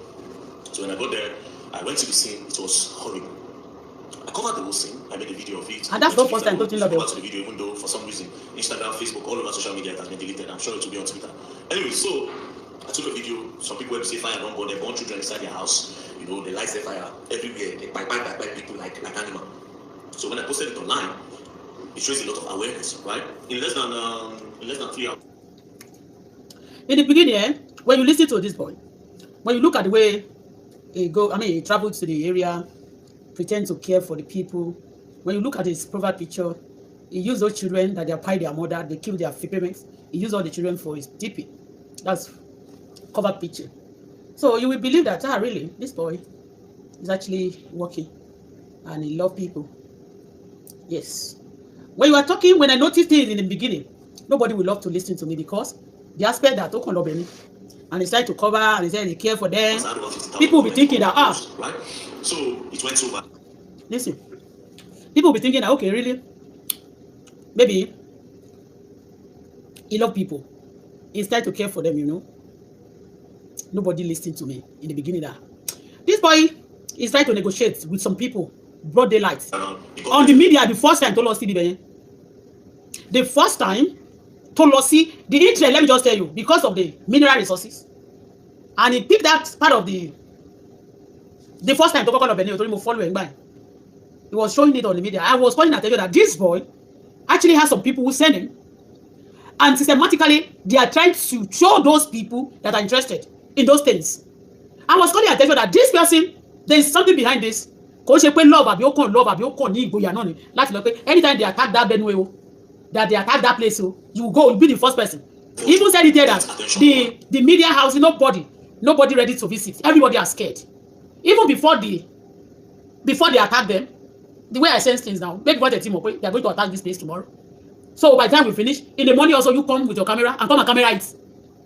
You are not even afraid, maybe those people, if you don't know them, that maybe they are going to attack you too. But listen, he said it with his mouth, that they always communicate. Those people that used to attack, that people that used to keep people there, they used to communicate with them. That was surprised me. Mistake, if he jabble anyway. But because Christopher Law, Mr. Christopher Musa, it is anything. So Mr. Christopher Musa, if maybe it's good or bad, or they met him before or anything. Later, don't even he now started saying it. Oh, there's the picture of coffee. Yeah. Oh, social media. He started showing the picture everywhere. Just for Buga people. If anybody wants to expose him, listen. That if anybody want to expose him, if you have any secret or anything, you know people. And to be white minister for clinical, they look at me and the person. And I've said it many times without number. Oh, Friday, you also pay IGP. You pay attorney. I just want to pay attorney. Pay an IGP. I said, I came out and I said, how only IGP all up and Nigeria was my gerate. Nobody do with that. I noticed it too. Koto so pay attorney. I think support on bam. I think don't be pay. Okay, it's working. Or ko she informant lo she. Ko she informant. Wa je informant ni. Ko she informant. Informant oni lo be business lo she. Serious business. Pẹ̀lú àwọn kan. Ó gbé picture Christopher Musa, ó gbé síbẹ̀. Just that people you use that to be scaring people away. This is one our system. A lot of criminals, they go close to important personality, just like Dr. Sonny Power Simpson. They use them to cause a lot of havoc. Some people say to me, you are speaking about it against President Tinubu before you are visited. It's because of Wasiu. Because of Wasiu and MC and all those people that stole from me. And Kuma, they killed the father of my baby. Did they do anything about it today? Some people get close to people and start using their name to destroy our system. But that's not what I'm saying now. And but you know that happened. But listen and listen good. But boy, this boy must be investigated. When Nigeria don't know that overseas asking the government of Nigeria, and they don't know. And these persons, you gradually know these people. You go to the people that they kill, all the remaining family. You take picture of them, you present to love them, and people started giving you money. Suddenly, Losi, that Otupo, that's Benue. After a few months, after a few days, he said he want to open a charity, this and that, and somebody sent 200 million to his account for charity. Who is the person? It's the person, is a deal. They will just tell you that somebody want to just want to help him who help the charity. The person who helped the charity that gave 200 million. I am telling you, there is somebody in their family that need 10,000. That lack of 1,000, 10,000, not 10,000. The person that gave, but somebody will send money to that person because there is a deal done. Then nobody can come. They cannot come and give him money and tell you that okay, somebody just dashed him 200 million, and after that, hey, he said, you know what? This Jassy just gave me 50 million. After that, after the 200 million, they just gave me tiny company. Are you telling me Don Jassy doesn't have anybody in his family that is poor? Or you think he's just a nice person like that? There's a deal done. People they will say you not believe it. People you cannot suspect that they believe okay, it's capable. Share and 200 million. If you get Alhaji Dangote na bo je gbogbo àwọn olówó, wọ́n pè wọ́n ṣé wọ́n ka olówó Nigeria tó wà nù wọ́n. But they will send the money because there's a deal ó ti fi àwọn kankan wọ̀n pé okay mineral resources nǹkan tó fi ń ṣe kankan Nàìjíríà tó torí ẹ̀ làwọn Fúlàní ṣe àwọn bóyá Fúlàní àbáwọ́sà àbẹ́ni bọ̀dà àbí àwọn gbọ̀ngàn àbí Benue people gan Benue people náà lè wà lára àwọn tó ń pa wọ́n yẹn àbí àwọn Yorùbá àbá àwọn bẹ́ndẹ̀ tóun náà bóun náà ṣe wà we don't know they send money to this boy it's not the money that is anything to us to me but I know Nigeria naturally if they are not going to use it for something they cannot give you money is not easy to give like that in our country. Even the government are supposed to be giving everybody, you know, some things. They are not releasing it. People take it personally. Then they are not. If people are boasting of collecting money from people are just, you know, they use that for something. It's not ordinary. I am telling you authoritatively too.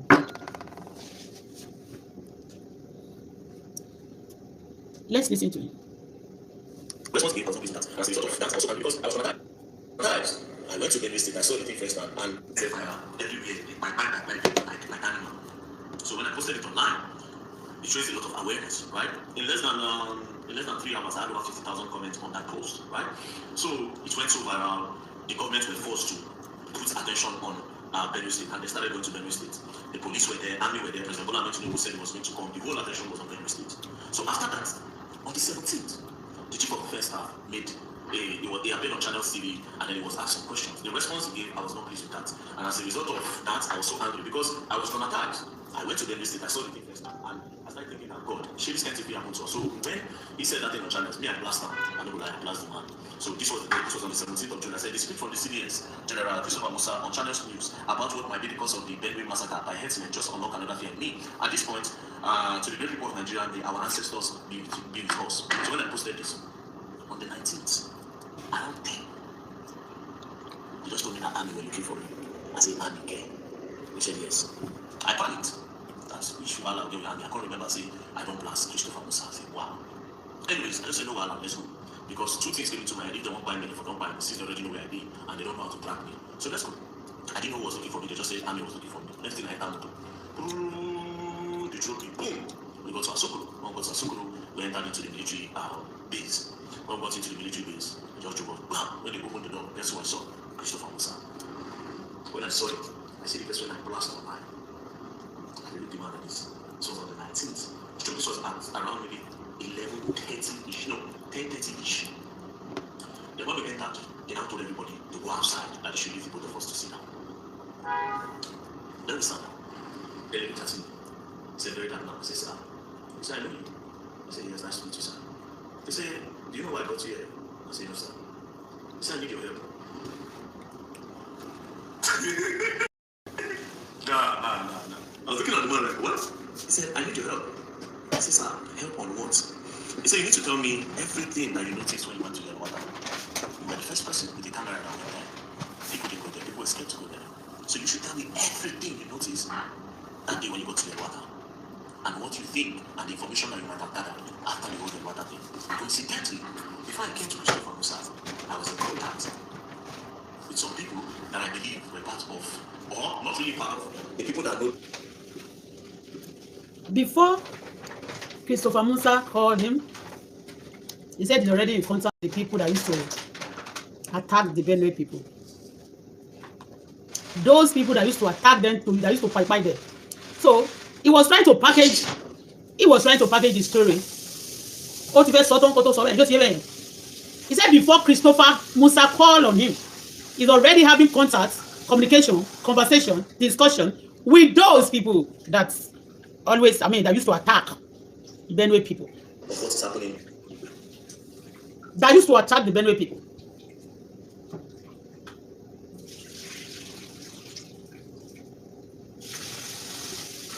I want you to listen to this. I want you to listen to this. And the information that you might have gathered after the whole water thing. Coincidentally, before I came to Christopher Musa, I was in contact with some people that I believe were part of, or not really part of, the people that go. You see, what is Sutton, already in contact with people that used to, that I, but listen. Of what's happening between Fulani and them. As a matter of fact, I was already talking to some Fulani. As a matter of fact, we had arranged a meeting with them, myself. I was going to go to the Bushman, right? So I told him, I said, sir. Let me tell you at times, Normally, whatever happens in a country, if any country facing trouble, insecurity like the way Nigeria is facing it, normally the government will be responsible for whatever. Okay, like if you have children at home and you're not taking good care of that child, those children, and things bad thing happening to them, the government have rights to, police have rights to query over them, So the same thing with Nigeria. But you know what? The problem Nigeria is facing, part of the people, some of them may not be caused by governments. Do you understand? Some of those problems may not be caused by governments, and even the Fulani. You see these days, some of those people they call Fulani or we don't know. They used to come out and tell us that they used to do some video on the media and said government is the one that is sponsoring it. They should mention the government. Which government? When I call Nigeria government starts from the president to the smallest councillors. They are part of the government in Nigeria. But we have federal government, we have state government. The issue, what this guy, Black Boy is saying, that before Christopher Musa called him, before the man called him, he's already having contact discussion with the people that used to attack Benue people. The bloody civilian, the bloody idiot, the criminals. Very dark man know the people that is attacking Benue. And I noticed the last time he went to that Benue, showing the people they buy there, the one they burnt watches. I see he doesn't feel somehow. He just show it to people. He just televise it like, how am I to go there, I know there doesn't be worry cats, one small cat like that. He doesn't feel bad because he used to go there. You think he doesn't feel anything. The way I'm thinking and what is running in my mind, this thing also is a mistake on the side. But let's take a button. I'm feeling okay. I want television Nigeria, but if you say anyone they have contact with this person, even to attack, they are going there to attack. If they pay them, those people to go attack, after attacking the place, they will tell him, it's part of the team. Yes, better that man is part of the way I see things. It's part of the team. They will call him, okay, go there tomorrow morning. Because they are attacking. So he'll be the one. How much the boss not going on televised. He's part of the team. He may not be part of it before, but he's later be part of it because of the mineral resources. And that's why then, after I told us he mingled with all the majority of the celebrity, those musicians that used to patronize overseas, that they will tell you that the music is giving them money. This very dark man communicating things that the soldiers of Nigeria, the government, the parliament of Nigeria are looking for. That's what they said. They said they don't know the people. Even the Benue people used to cry that they don't know people attacking them. But this boy called very dark man said he's already having communication with them. He want to go to the bush without the government's awareness. Things that the government, other countries, United Nations query, they are trying to query Nigeria government as a whole. Indicate they query. That's the reason why they are querying Nigeria government. But somebody, a civilian, a bloody one, just idiots. For you to know, it's part of, I'm saying it the way my instinct telling me, and from day one I know this. I know it. But when we are talking, they say, hey, we are not giving you that because we just hate you. We don't want to. You cannot put me in that league. I'm not a bad person. Because I want to don't pay government. I used to ask myself, what is going to cost government too? If these people are looking for a house, okay, if you discover any mineral resources on their land, I've said it before that the only thing if you are not the government, as a government, just take these people away. They are not even much. House, low cost house in for them another place. Move them from that area, so that you can make use of that land if you discover anything there. But for you to know that they are criminal, ordinary bloody criminal, disturbing the system, at times they'll be lying against government. I'm not saying government also no particular. Because when you notice this, you know that not government, maybe like the government sit as a board to cause the problem. No. Some people out of the government, maybe working, maybe part of, those crazy ones, I know, they can just be sending these people, look for some criminal boys and girls and start using them. But like sitting down together, like the government, sitting together, agree on attacking a state, a place, just causing trouble for them. And they know that if there's a lot of like that, they're going to be querying for it. Do you think it's... So what I'm trying to point is, some crazy, some idiot, some people you cannot even suspect at times are the cause of your problem you are facing. You see, and that's why Nigeria too, people are just flaunting money. They tell you this one just come to billionaire to it. Suddenly, they are not querying their where is the money coming from. That's another thing that allowed this terrorism and many nonsense happening, allowed nonsense thing in our system. People that the Benue people government are looking for, that the Nigeria government too are looking for. This boy, he said he's already communicating with them before Christopher Musa call on him. You don't say anything. There's nothing wrong in that. There's nothing wrong. Part of the reason if Nigeria is going to be querying for all the things here, international body, so part of Benue is part of the reason why that the Nigerian government is being querying for now and also going to be querying later. But somebody said it will be the first person to go there when they attack. Nobody has the right audacity, the boldness to go to that place. It's not because very dark man is too bold, or because he has people, the people who are part of people who are attacking that place are the one. It's also a part of the clique, so they cannot do anything to him. But he will go as if he's an innocent. He's coming to care for those, just to televise for people to see. No, it's not because of that. It's because it's part of the leak. They want to play. They are playing on Nigeria intelligence, people's intelligence, showing systematically to show some love to the society, some people in society, and they are destroying, causing more about to society. Do you know why he's saying this? You might want to keep Mr. Christopher. What I you know, when Mr. Christopher was sacked or dismissed, or was sacked or dismissed, only cool shele. Very dark man, so you always talk about everything. When there's a point there, also don't present to. There's a point man, you're nice. But what one people want that padawa? Over every buga, don't you want so? What is some people can analyze it, but I don't want to analyze now. But I want people to listen very well. That's why I'm going to pay Senate President for Fabio. Because I know people want interest in security. But we want to make a sanction. We can't lose because of one leg. We want to put yes. We must pay one. Wait, this boy. Ìgbà tó máa Yansin. Ó tún wá gbé sórí kan wá ní jẹta. Ipe ẹnìkan wà ńbẹ̀ lórí àwọn kan tó ná pa èèyàn ní ibẹ̀ yẹn ní àwọn Fúlàní. Pé wọ́n sọ pé wọ́n ti pa olórí wọn yẹn. Ó ní Fúlàní àwọn Benue tí wá attack ẹ̀. Wọ́n ti pa kíní kọ̀kẹ́rẹ́ kó lọ sínú gbó. Wọ́n ṣà ń bẹ̀bẹ̀ ní sí kan gbòkú sílẹ̀. They are doing many things just for their seeking not to be open. But I know a lot of big people are behind very dark man, both home and abroad. Read my lips. If you are not trying to come between me and my daughter or destroy me, I won't be praying for God to expose all of you. Àdúrà tí mo ti ń gbà láti bíjọ́ mẹ́ta látọjọ́ tí ọ̀rọ̀ ọmọ mi ti ṣẹlẹ̀. Òun náà ni mo sọ pé gbogbo ẹni ogun tuntun tó ṣe tó organize against ayé mi. Láti pàdé lónìí that may Almighty expose all your dirtiness, all your secrets, whatever evil you are doing to our country, may Almighty God expose it. I do pray that prayer for myself. Mo ní tí n bá ṣe nǹkan burúkú ní kọ̀rọ̀. Tí mo dem pretend to the whole world. Mo ní God to expose me. Sadly, ẹ lè máa kàn dédé jáde. You see your life is crashing now. My life. Did I crash people's life? What did I do wrong? But I'm praying that God should expose all of you. Èyí tó ń lọ ṣẹlẹ̀ tí wọ́n ní kidnapping kan ṣẹlẹ̀. I don't even mi ìwò kẹ́lẹ̀ mọ́ pé mi ò kí ń wo majority especially tó bá ti ta sí mi. But òun bẹ́ẹ̀ dàpọ̀ yóò máa ń ta sí mi wọ́n rán wá ni. Àwọn tó ń support ẹ̀ bíi Túndé Ẹ̀dùnà tó wà nílò ìbò àtàwọn celebrity kan náà. Gbogbo wọn pátá láti jọ ní Kantari àtàwọn bíi àwọn tó ṣáà ní group wọn àtàwọn tó support. I don't want to mention them. I'm not afraid of them. They know nǹkan tó lè ṣe náà ni pé wọ́n á ní kó máa bà page mi jẹ́. Hacker ni wọ́n ṣe mọ̀ pé all of them they are hackers, they are bad boys. You understand me? They will be fighting you when you are not fighting them. Even when I was in Nigeria, wọ́n sọ pé Túndé Ẹ̀dùnà ní kó gba passport, American passport. Wọ́n á ní kí ló kàn mí. So mo ní kí ló kàn mí nígbà tí wọ́n deport èmi náà ààrẹ mi ò lè ń ṣe mí Islamic Canada mo wà. I watch my business with you ṣé mo ti bẹ́ẹ̀ fa wèrè rí pé mo kò bá gba passport. But they just be fighting you. They just be fighting you, do competition with you as if pé ìbò at one issue. I used to ask myself pé kí ló fà gbogbo.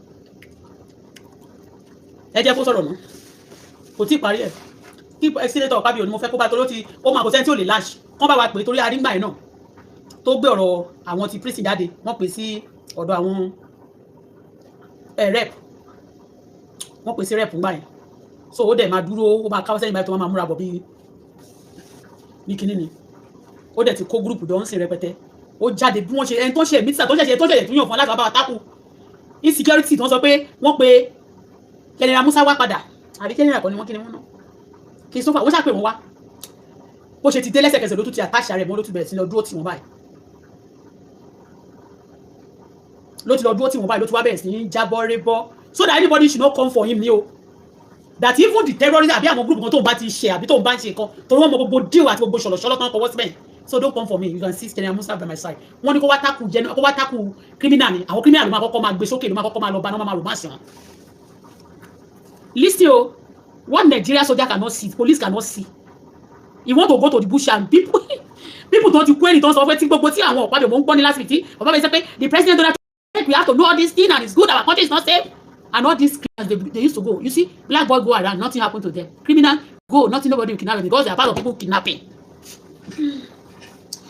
Mi ò fẹ́ play nǹkan tí àwọn ará wọn ti sọ ní àwọn ọmọ Edo state wọ́n sọ pé gbogbo kidnapping tó ló ṣẹlẹ̀ yẹn is also part of it they are also wọ́n ti ń tú àṣírí ara wọn but I want to wait patiently but it's quite unfortunate the police nígbà tí a bá wọn ò ní lọ mingle pẹ̀lú small police they going to mingle with number one all the criminal of Nigeria àti gbogbo àwọn boys tààrí yẹn la máa rí wọn number 1 number 2 number 2 number 3 tó bá pé number 4 gan wọ́n kàn pọ̀ ẹlẹ́ni àwọn number 1 number 2 yẹn ni wọ́n máa wá kiri àti number 3 number 1 ni wọ́n máa wá ní every time báyìí tó bá ti lè mọ bóyá ọmọ number 1 ń wà níbi kan wọ́n á wá ọmọ number 1 lọ wọ́n á pọ̀ lébi ọjọ́ kan wọ́n láwọn fẹ́ rí bàbá ẹ̀ ni wọ́n lọ ya fọ́tò wọn kọ̀ bẹ̀rẹ̀ sí gbé kiri ni mi ìwà ọjọ́ tí wọ́n bá fi wá query gbogbo atrocities máa ń kọ́ mi nínú system yẹn number 1 àti gbogbo àwọn tó ń wà lókè tó fẹ́ máa fi feature wọn yẹn ṣe tó ń cause problem yẹn fún àwọn náà máa query wọn ní query àwọn bàbá wọn gan you just be seeing them in the society as if they are good people a respected family good family rich family family that are good in society irọ́ ni o they destroy me anyway jẹ́ gbọ́ dark man bàbá ọ̀pá bí o. I don't want to talk now. I don't want to talk now. Just hear this. Baba Papi went up. Ẹ jẹ́ gbọ́. This the back for me. When I saw him, I see the person like blast online. I looked him at his so on the 19th. It was around maybe 11:30ish, no, 10:30ish. The moment they entered, they had told everybody to go outside and show the both of us to sit down. Then he looked at me. He said, very dark man. I said, sir. He said, I know you. I said, yes, nice to meet you, sir. He said, do you know why I brought you here? I said, no, sir. He said, I need your help. No. I was looking at the man like, what? He said, I need your help. I said, sir, help on what? He said, you need to tell me everything that you noticed when you went to Yelwater. You were the first person with the camera that went there. People didn't go there. People were scared to go there. So you should tell me everything you noticed that day when you go to Yelwater. And what you think and the information that you might have gathered after the whole Yelwater thing. Coincidentally, before I came to Christopher Musa, I was in contact with some people that I believe were part of, or not really part of, the people that of what is happening between the Fulanis in them. As a matter of fact, I was already talking to some Fulani. As a matter of fact, we had arranged a meeting with them, myself, to go into, I was going to go into the bush Fulani, right? So, I told him, I said, sir, because this is what I found out, these are videos, because the Fulanis, they also send me videos. They sent me a lot of videos about how they don't take Bible. I can't tell it. You see, he was trying to deny, like, try to patch it up before, like, maybe people just thought.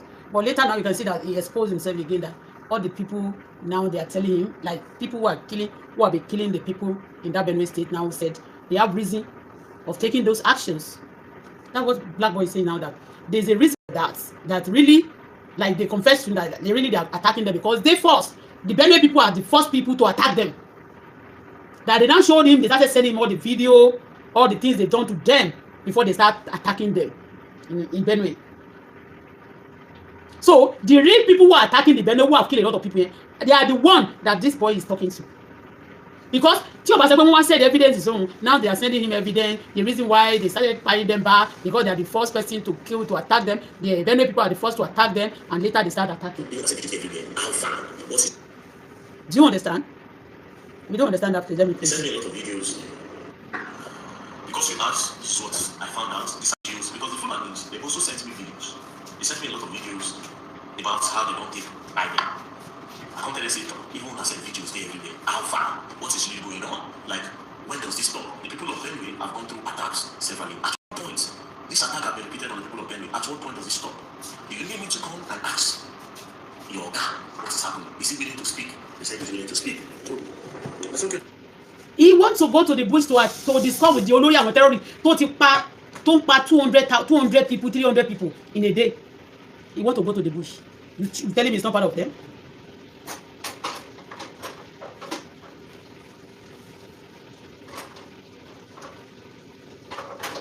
Àwọn èèyàn tó ń dáwó sí GoFundMe tó ń dáwó sí iṣẹ́ àti owó tó fi ń bùgá owó tó fi ń ṣe people ṣoore káàkiri sí they are part of people doing the terrorism for our killing people in Nigeria and they are mentioning Fulani. What gave you audacity? Who gave you the kí ló fún yín ní idea pé assurance pé they are Fulani àwọn tó pè ní Fulani àwọn tó ń gbé wọn nínú gbóyè náà tó máa ní wọ́n gbé wọn tó máa ní wọ́n arrange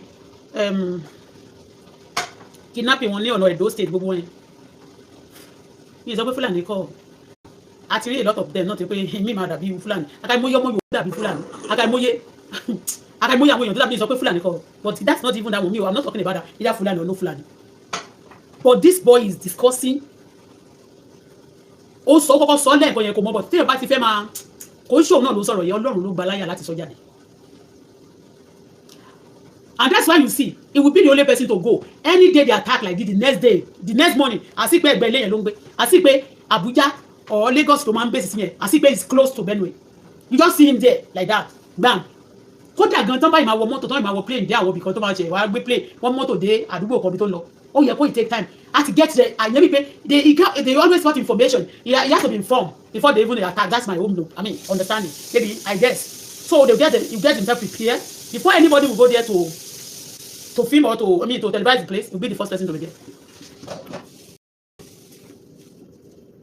Very dark. All of you that is doing bad thing on this social media that you pretend to the whole world that good the Lord will expose you. All of you that involved in kidnapping, involved in that terrorist thing, the Lord will expose all of you.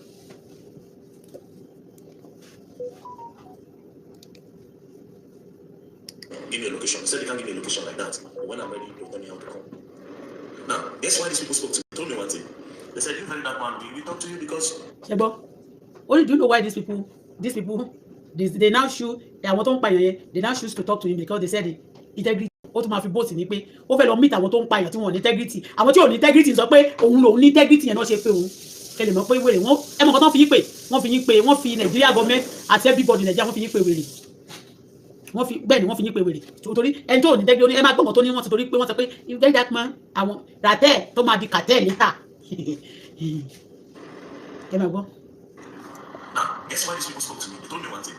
They said, you very that man, we talk to you because you don't collect money. That's what I mean, integrity about me far. They said, they were willing to speak to me because I don't collect money. Basically, these people outside, they say that very that man does not do adverts, promotions and all that, does not collect money, right? So... Ètò gbàǹjo owó lọ. Ìgbà tó bá ti lọ tẹ́ lọ mú tẹ́ fẹ́ sabotage Nàìjíríà tẹ́ mú irú resources wa tẹ́ gbé sórí kìnìún báyìí tẹ́ máa lọ tà tó yẹ pé individual ló ń tà. Ìjọba ló máa jẹ ìyá ẹ̀ wọ́n sọ pé tí dáàdì mi ò bá ṣe dáadáa ń sìn yín lọ dáàdì tó ń pé tí wọ́n bá ṣe dáadáa wọ́n ní United Nations àwọn tó máa ń fi ẹ̀sùn tó ti fi ń kàn wọ́n yẹn tó fi ń kàn wọ́n ti mọ nǹkan tó ṣe wọ́n. Àwọn yẹn ni wọ́n sọ àwọn tó ń fi pa wọ́n ní Benue tẹ́ ti ń wá kiri torí ẹ̀ ṣe bàbá ọ̀pá mi ò ẹgbẹ́ bá wa pé bọ́ọ̀lù wá ó wá sọ ó ti yẹ yín torí bó ṣe ń sọ tí United Nations ti gbé ọ̀rọ̀ yín kì í ṣe pé wọ́n ti gbé ọ̀rọ̀ yín síta. You cannot post it. Àwọn people tó ń pa ipá ìwọ̀n yẹn tó ń pa wọ́n yẹn òun ló sọ pé wọ́n kọ́ integrity ẹni tí ò ní integrity ń fún ẹ ní award of integrity orí ẹ burú very dark man bí borí mango tó bí ewúrẹ́ tó gbé mango. Do you know what? Ìyẹn ní pé iṣẹ́ tí bọ̀bọ̀ yẹn gbà tó fi ń kó lọ́nù fún ìyẹn bọ̀bọ̀ ti bí yẹn náà tí wọ́n ní gbogbo kidnapping tó ń bá ti set up tó ń sọ pé kọ́ lọ kidnapping tó ń bá gbowó lórí social media àbí ìjọba ń sọ yẹn wọ́n ní náà tí wọ́n wà lára rẹ̀ ó tún fẹ́ kó máa kó yẹn fóun ìyẹn lẹ ṣe rí pé wọ́n tún expose bọ̀bọ̀ yẹn náà òfin sẹ́ni pé bọ̀bọ̀ yẹn tó bá ti gbowó owó oníṣàjò owó lára owó tó bá ti ní kó lọ kó fún àwọn tó ń kidnap wọ́n níyẹn máa yọ lára ẹ̀ àwa kó fake owó síbẹ̀ pálí mo tún wò pé wọ́n tún ní fake owó all this your àwọn activists wèrè yìí mo sọ fún yín pé criminal ni wọ́n máa rí pé Auto Bola is jealous of them èmi when you notice me òkèlè gbígbẹ tó ń tà láfíà sí ìbílẹ̀ tó kún fún ẹran tó ń ti já lọ.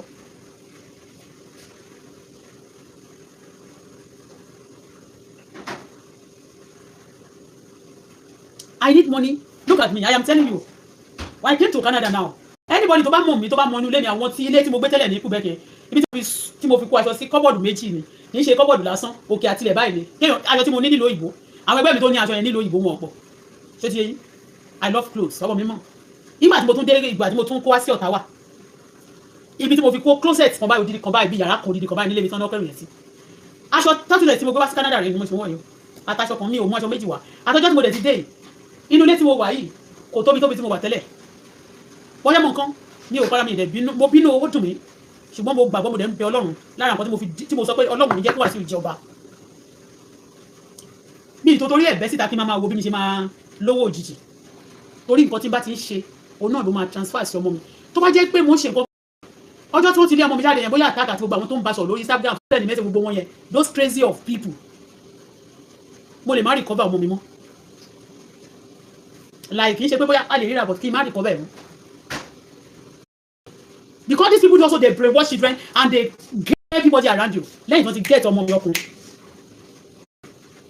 look at what this boy is saying that because this is that one people tó ń pa ipá tó ń pa wọ́n ní Benue for that matter lẹ́yìn Benue Jos àti Safari wọ́n pa wọ́n yẹn bẹ́ẹ̀ ni wọ́n ti pa yàn dùn ibẹ̀ yẹn ní Benue odidi Benue tí wọ́n ti pa wọ́n nípa púpà àwọn èèyàn tó ti pa ní Benue ìgbà mímọ́ tó bá fẹ́ lọ sí òkú báyìí wọ́n máa tó òkú rẹpẹtẹ báyìí sí Benue ìyẹn ni àwọn ní bẹ́ẹ̀ dàgbà wọ́n pè dàgbà simply because wọ́n ní minerals resources mẹ́ and most of the time mi ò sọ pé ìjọba wọ́n bá pè ìjọba lára àwọn tó bá jẹ́ government official lè wà nínú àwọn tó ń ṣe gbogbo òṣìyẹn gbọ́ngbà míì tó máa ń pè ìjọba yẹn àwọn tó ń da orílẹ̀-èdè rúgbà míì tẹ́ bá fẹ́ lọ wo ìjọba yẹn tó wà lórí ìgbà yẹn ó lè má jóun because when you cannot be in the power and send somebody, you cannot be the house, you know that this house belongs to you, it's your house, and then you start looking for virus and cockroach and some animals that used to supposed to be living in the bush and invite them to come into your domain, into your house and come and be disturbing you and bite you and give you look for virus and some canker and the virus to be disordering your things so that you can have trouble. Do you understand?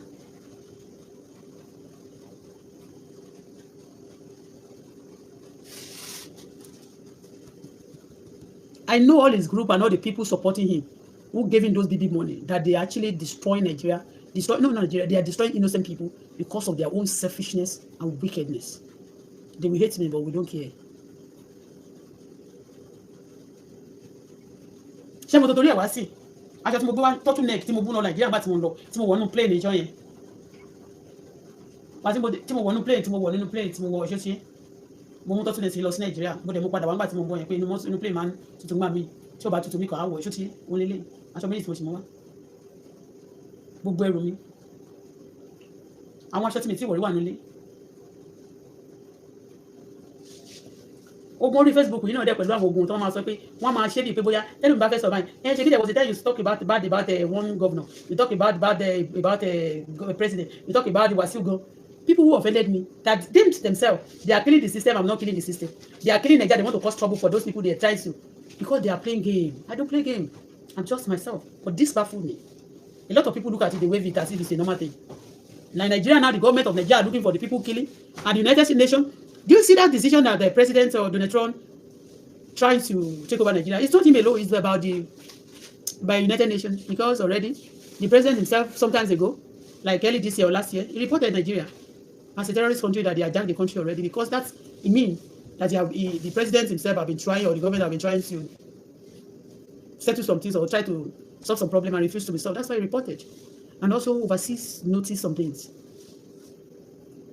And the DSS, the soldiers, all our police and uniformed, they could not locate these people. I want him very dark man, so love want to pay voluntarily.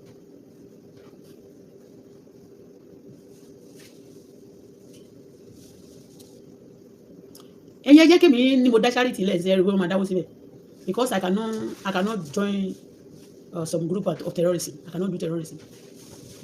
Some people in our country, they are rich. So if you cannot do bad thing, you cannot do terrorism, they cannot give you some money. They cannot even give you money, they cannot assist you. Even when they stole from you, you see the money on this social media, on this Nigeria, we are not going to give you. Even when because they training people to be terrorized, to be terrorizing.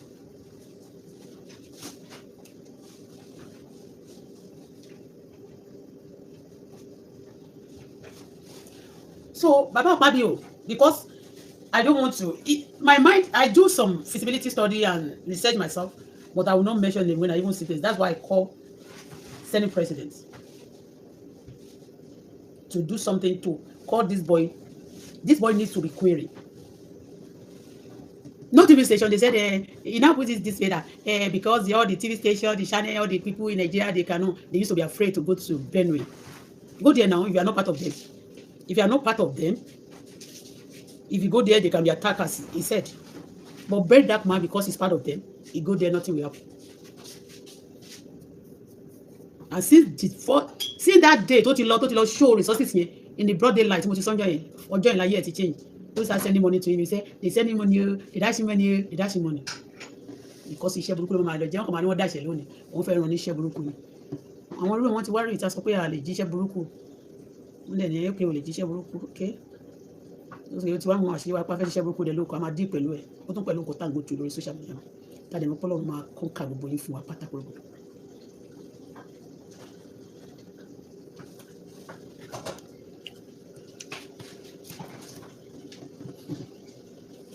Before Christopher Musa called.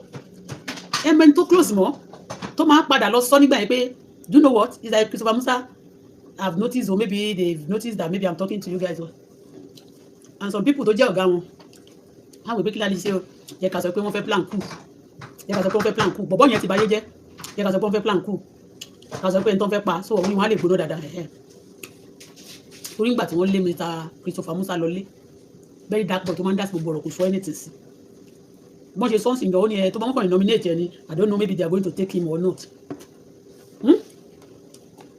very dark man very dangerous olóhùn dára tẹ́lẹ̀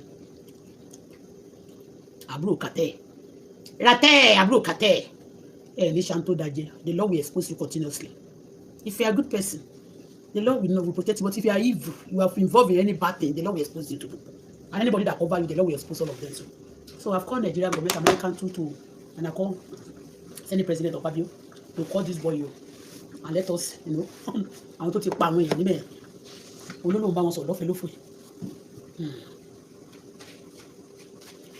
ṣó ìyàwó oníbọ́lá stop talking like that ṣó ò sí wírí talking like how ṣáyé ò fẹ́ bàjẹ́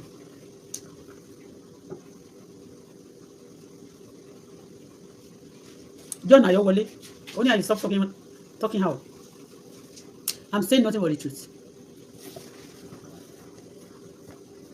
You learn in that way. The Lord will expose you in that way.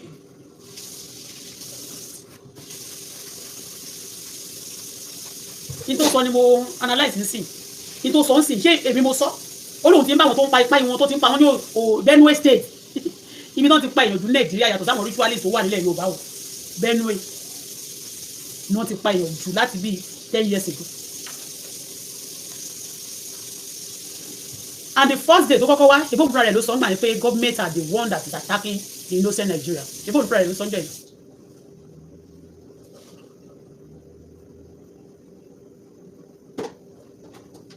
God bless you. You are happy to join me. God bless you. This boy only paid last year.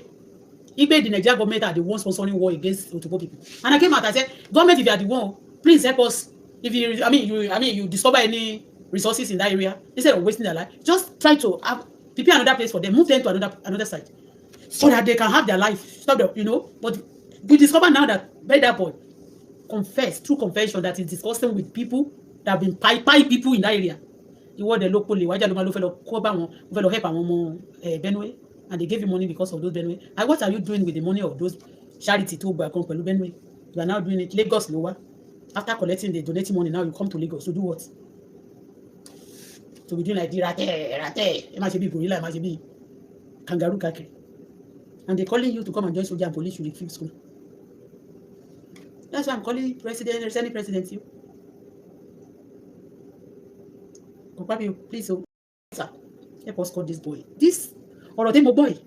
It don't to torí lára nǹkan tó sọ pé tí ẹ bá ṣe right wọ́n máa bẹ orí yín ogun United Nations ni wọ́n ti torí ẹ̀ ní lára ẹ̀ ní òun lọ sọ pé òun ti àwọn people yẹn Ọlọ́run ló bóyá nìkan nínú yín ló sọ pé ló ti ń gbàdúrà ní gbogbo àwọn pastor àtàfà ẹ̀ ti sọ pé all the people máa sọ pé we do many things we don't even know what is happening lẹ́yìn wọ́n ti ń gbàdúrà àtàdúrà àtàwa náà tẹ́mi náà gbà pé gbogbo yín tẹ́ ń fogun jà mí tẹ́ tó social media tẹ́lẹ̀ ẹ̀fẹ̀ rí mi. I am telling you at times when I want to come out like this, not that I'm afraid of them, because they will print down your page like this. Someone say pé òun nìkan ló máa sọ pé òun àkèyàn, òun nìkan ló máa lóun bẹ aka òun ló máa lóun bẹyàn kan lọ bá òun ṣe kíní kan, òun nìkan níwá òun nìkan lẹ́yìn ní kí ló dé. Àti wá sọ pé kó má jáyé ẹ nísìn wọ́n bá ṣe mú ọwọ́ bí dání pákó wọ́n á mẹ́lẹ̀ bí pákó ẹ máa lè fẹ́ rìtáyà tẹ́ bá tẹ̀ fẹ́ rìtáyà àwọn èèyàn yálà yà yín lè máa lọ rìtáyà mi ìtọ́mọ́ yín. Mi ì sọ pé bóyá fẹ́ rìtáyà just going to people after tẹ́ bá ti lọ kó group terrorist group jọba yẹn tó relay people. Ilé ìmọ̀ mo ti wá rí tó tún bú president mo ti ń kọ́ ṣe ti pẹ́ ìníkẹ́ ọ̀ máa ń bú ẹgbẹ́ ìyá bàbá láì tí wọ́n bá dẹ̀ sọ pé ìṣúná but màá tún wá rò pé ó ń bú president ó dẹ̀ ń bú Wàsíù rè kí ni Wàsíù ti ṣe fún ẹ tó fi dá simply because to show me pé gbogbo ẹni tí èyí bá ti sọ pé ẹ hate yẹn ìfilẹ̀ ìbálẹ̀ mi yẹn mi ìdẹ̀ hate Wàsíù ó ṣèkà fún mi ni mo ní wọ́n jà mí lólè wọ́n ara ìkà tó ń ṣe fún mi yẹn náà gbogbo all the tactics gbogbo nǹkan tó ń play Nigeria mo sọ ní last time but I don't want to go back to it tí wọ́n bẹ̀yàn kan láti kí mi mọ́lẹ̀ sí Nigeria so that the time can go also my things wọ́n máa gbàjẹ́ ẹni bẹ́ẹ̀gì lójú sí ẹ̀gí máa rúwé ó ní mo sọ with authority mo sọ aṣọ méjì tọ́tù náà kì í aṣọ tí mo wọ̀ lánàá Alaska yẹn mo dẹ̀ wọ́ lọ Nigeria tó kó tutù máa mú nínú play àti sweater kan àti eléyìí kò ń ṣe kíní aṣọ méjì àti orange yẹn tí mo wọ̀ wá láti Nigeria níbẹ̀ ó ti tán believing that okay tó máa tẹ̀ ní kó kúrò nílé wọn wàá ṣàkérò ẹ̀ ọmọ Nàìjíríà Yorùbá náà ni bí òrè ìgbékùn mọ̀báyìí tó sọ fún mi pé all your things we throw them wọ́n ṣe máa gbé wọn gùn tó máa gbé wọn sọnù bí wọ́n máa gbé wọn gùn ẹni tó ṣèkà fún mi tèmi rẹ́rìn yẹn mi yẹn pé mi wọ́rì.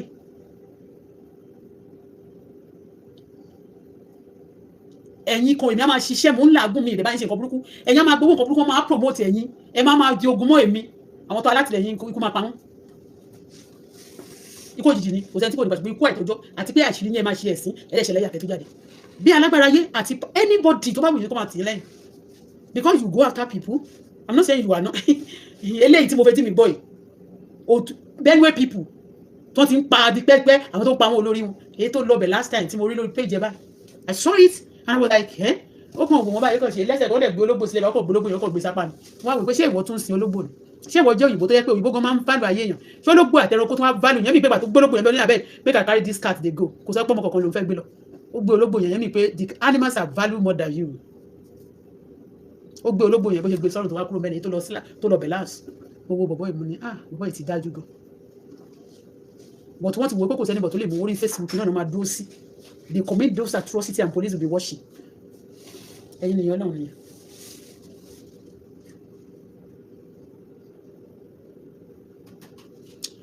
Thank you John Ayọ̀wọlé thank you including my mọ́tò yẹn mo fẹ́ gbé lọ Nàìjíríà nígbà pé màá tà máa sáré sọ balance mi màá lè fi owó mi tó bá wà lórí ẹ̀ màá lè fi ra mọ́tò yìí tó bá pa mi bá ká o mi tẹ̀ fẹ́ jẹ́wọ́ gbogbo ẹ̀ pátápátá ẹni wọn máa dùn wọn máa sọ pé yìí lẹ́yìn náà dùn mí mo tún dé Nàìjíríà mo tún mú ọmọ mi wá sí wa ló fẹ́ jọba kí n má bàa wá social media pé please help me now they call take all my thing I'm telling you ṣèbí tí bá tẹ̀ fẹ́ rí mo ṣàṣèdè Canada sí màá ṣàkọ́kọ́ wá ilé tí màá kọ́kọ́ gbé àbájọ náà kọ́kọ́ lọ wà tí òtútù dẹ̀ mú táìmù òtútù la wà yìí ṣáṣẹ́ ni máa ní mo fọ́ lọ rẹ̀ ilé ibi tí màá kọ́kọ́ gbé tẹ́mu mi máa wà ní màá kọ́kọ́ wà ní ìkà tó ń ṣe fún mi gbogbo wọn ní ojú àná mọ́kẹ́ máa wọ́n ti wà gbogbo all involved in kidnapping and terrorism and they be the one the media tó máa lo gbogbo crowd gbogbo ọ̀nà tó láti gba owó láti rówó láti build the crowd wọn náà ni wọ́n máa wo bí ẹni tí ò mọ̀ ṣe they are evil anyway we are not saying that now kò tí tó time kọ́kàn bàbá pé náà ni màá tún ṣe lọ́tọ̀ màá ṣe lórí social media màá tún ti bá ṣe léyìí tán sì màá tún lọ sórí social orí Facebook màá tún pè wọ́n lórí platform yìí ní orí Facebook so ẹ̀yin olólùfẹ́ mi ẹ ṣé ayélujára máa jẹ́ o gbogbo ọ̀tá ayé wa kọ́kọ́ wọn ò ní balẹ̀ o ẹ tó ṣe bí ọ̀rẹ́ sí wa tó sì jẹ́ ọ̀tá ni tó ṣe bí ọ̀rẹ́ sí wa tó sì jẹ́ ọ̀tá ni wọn Almighty God will expose all of them no peace for the wicked ẹ̀yin tẹ́ ń lọ nínú ìdààmú ìkan bí èkejì tẹ́ jẹ́ olólùfẹ́ Ọlọ́run bá mi yọ yín kó nínú ìdààmú èmi náà Ọlọ́run ayọ̀ mi kó nínú ìdààmú wọn gbogbo tí wọ́n gbà lọ́wọ́ mi tó jẹ́ oore wọ́n gbà lọ́wọ́ mi wọ́n gbà padà fún mi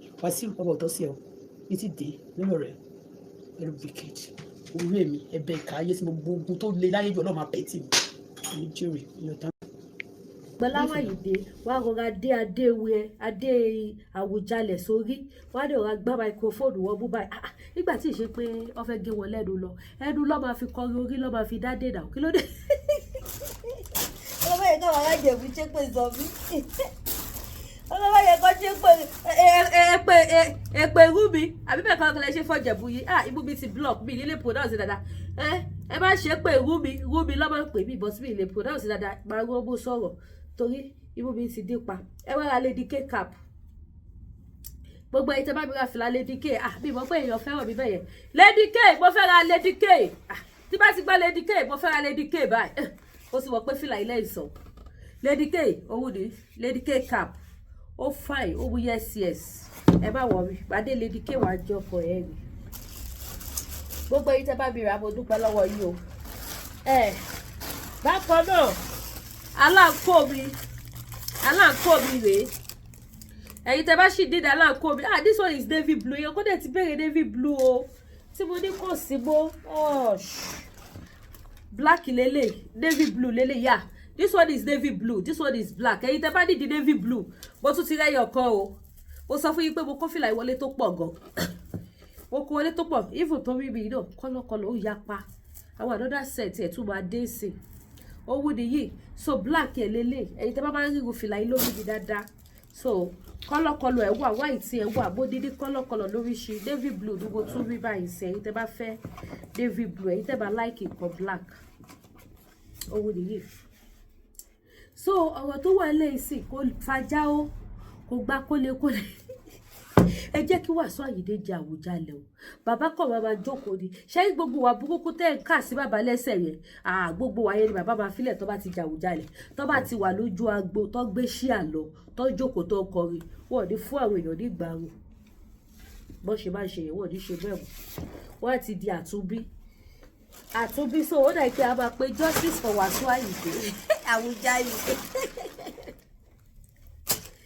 justice for Wasiu Ayinde Àwùjalẹ̀ a máa wá justice fún Wasiu ẹ wáyé lóde kí o wà láyé kó ju olójú kòkòrò kó sọ pé láti king of Fuji bó jẹ́ Máyégún ilẹ̀ Yorùbá bó kúrò ní Máyégún bó jẹ́ olórí ọmọọba Ìjẹ̀bú bó kúrò bẹ́ẹ̀ bó tún wá jẹ Àwùjá ilẹ̀ kí ló dé ṣẹ́yìn nìkan ni àìjẹ méjìlá bá ẹ lọ jòkó jẹ́ àwọn ti Jẹ̀bú rí jẹ́ ti Wàsíù ọláwọ̀ òfẹ́ ẹ wá ra fìlà wà lóríṣiríṣi ilé náà sì ó ní kọ́lọ́kọ́lọ́ lóríṣiríṣi Queen Mariam ṣì kú o gbogbo ẹ̀yin tẹ́ bá ṣe nídìí Queen Mariam ó ṣì wà o Queen Mariam ẹ jẹ́ wá Queen Mariam wá Queen Mariam rẹ o black ẹ̀ nìyí black ẹ̀rọ ẹni mo fi mú kan nù náà kódà pé mo ti padà mú kan bẹ̀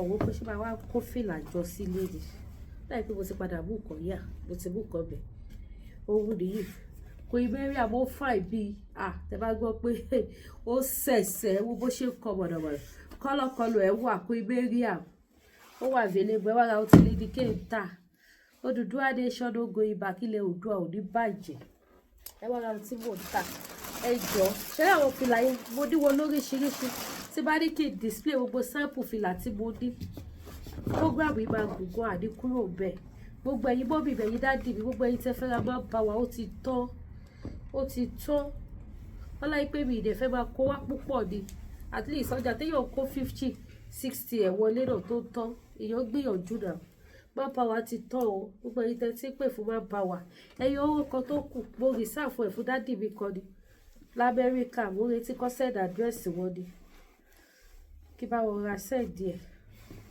kì í ṣàwọn ọlọ́mọ aláwọ̀ fẹ́ ra máa bá wa tí máa ní àkómá sí ó dẹ̀ ti receive text message wọn so kò sí máa bá wa mọ́ but ti diabetes ẹ̀gbọ́n bí mo ṣe dún mo mi dún bí fèrè ṣé ẹ̀ máa gbọ́ ṣáyé tẹ́ ń wò mí ṣe ló dún fọfọfọfọ bóyá sọ̀rọ̀ ló dún pọpọpọpọ ẹ̀gbọ́ṣẹ́ àfi sùúrù lọ́ra ayé mi ṣé ti rí eléyìí náà sí kọ́lọ́kọ́lọ́ ẹ̀ wà lóríṣiríṣi bẹ́ẹ̀ bá ṣe fẹ́ sí rí ó wà available ẹ pè mí sórí aago tí ò ní sí wà fìlà pọ̀ fìlà yapa mélòó mo fẹ́ fi wọ̀nyí tán bákan náà wíìgì yapa bíi ìṣẹ̀ tí fìlà jìwọ̀ yìí nínú wíìgì wàláì láwọn wíìgì tó yẹ pé ó fàyà ọdún yóò yẹ yìí yábẹ̀rẹ̀ bàbá mi kílẹ̀ dúró dè ẹ tètè ọ̀dà ọjà yìí kí tètè bá yín sẹ́yìn díẹ̀ kó lè tètè dọ́dọ̀ yìí kó lè bá ọdún ẹ pè mí láwọn ẹ̀yin tẹ bá dìde àwọn ẹ̀sìn pé Jésù ọgbẹ́ mo bí ṣe ń du Ọlọ́run ìyanu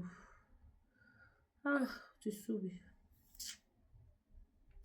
ẹ̀yin tẹ bá dìde àwọn expression tẹlifíṣàn àwọn Brazilian wool gbogbo ẹni mo ní àwọn expression oní coins lẹ́nu yẹn tó máa fi ṣe braid rich braid gbogbo ẹ̀ ló wà ó láwọn expression lóríṣiríṣi bákan náà jewelries tẹ bá gbọ́ máa sanwó owó dé bákan náà tẹ bá fẹ́ ra gígé bread ó wà o gbogbo lòwò nílé dike o ẹ̀gúsí ó wà ọ̀gbọ̀nọ̀ ó wà irú ó wà àwọn ẹja Thailand fish ẹja wa tuntun ti ń tọ́ lọ gbogbo ẹ̀yin tẹ fẹ́ rẹ ẹja ti ń tọ́ lọ o ẹ̀yin tẹ bá fẹ́ Thailand fish ó wà ẹ̀yin tẹ bá fẹ́ catfish àwọn onígígé tí kò ní orí kò sórí kò sí irú bẹ́ẹ̀ àwọn àárín ẹja gidi tó dẹ̀ ti gbẹ ó gbẹ bí kò dín ó wà available but ìyẹn náà ti fẹ́ tọ́ o Thailand fish ni mo lè fi yín lọ́kàn balẹ̀ pé tó bá tọ́ ìbí bọ́ lọ́dọ̀ but lẹ́yìn Thailand fish nìkan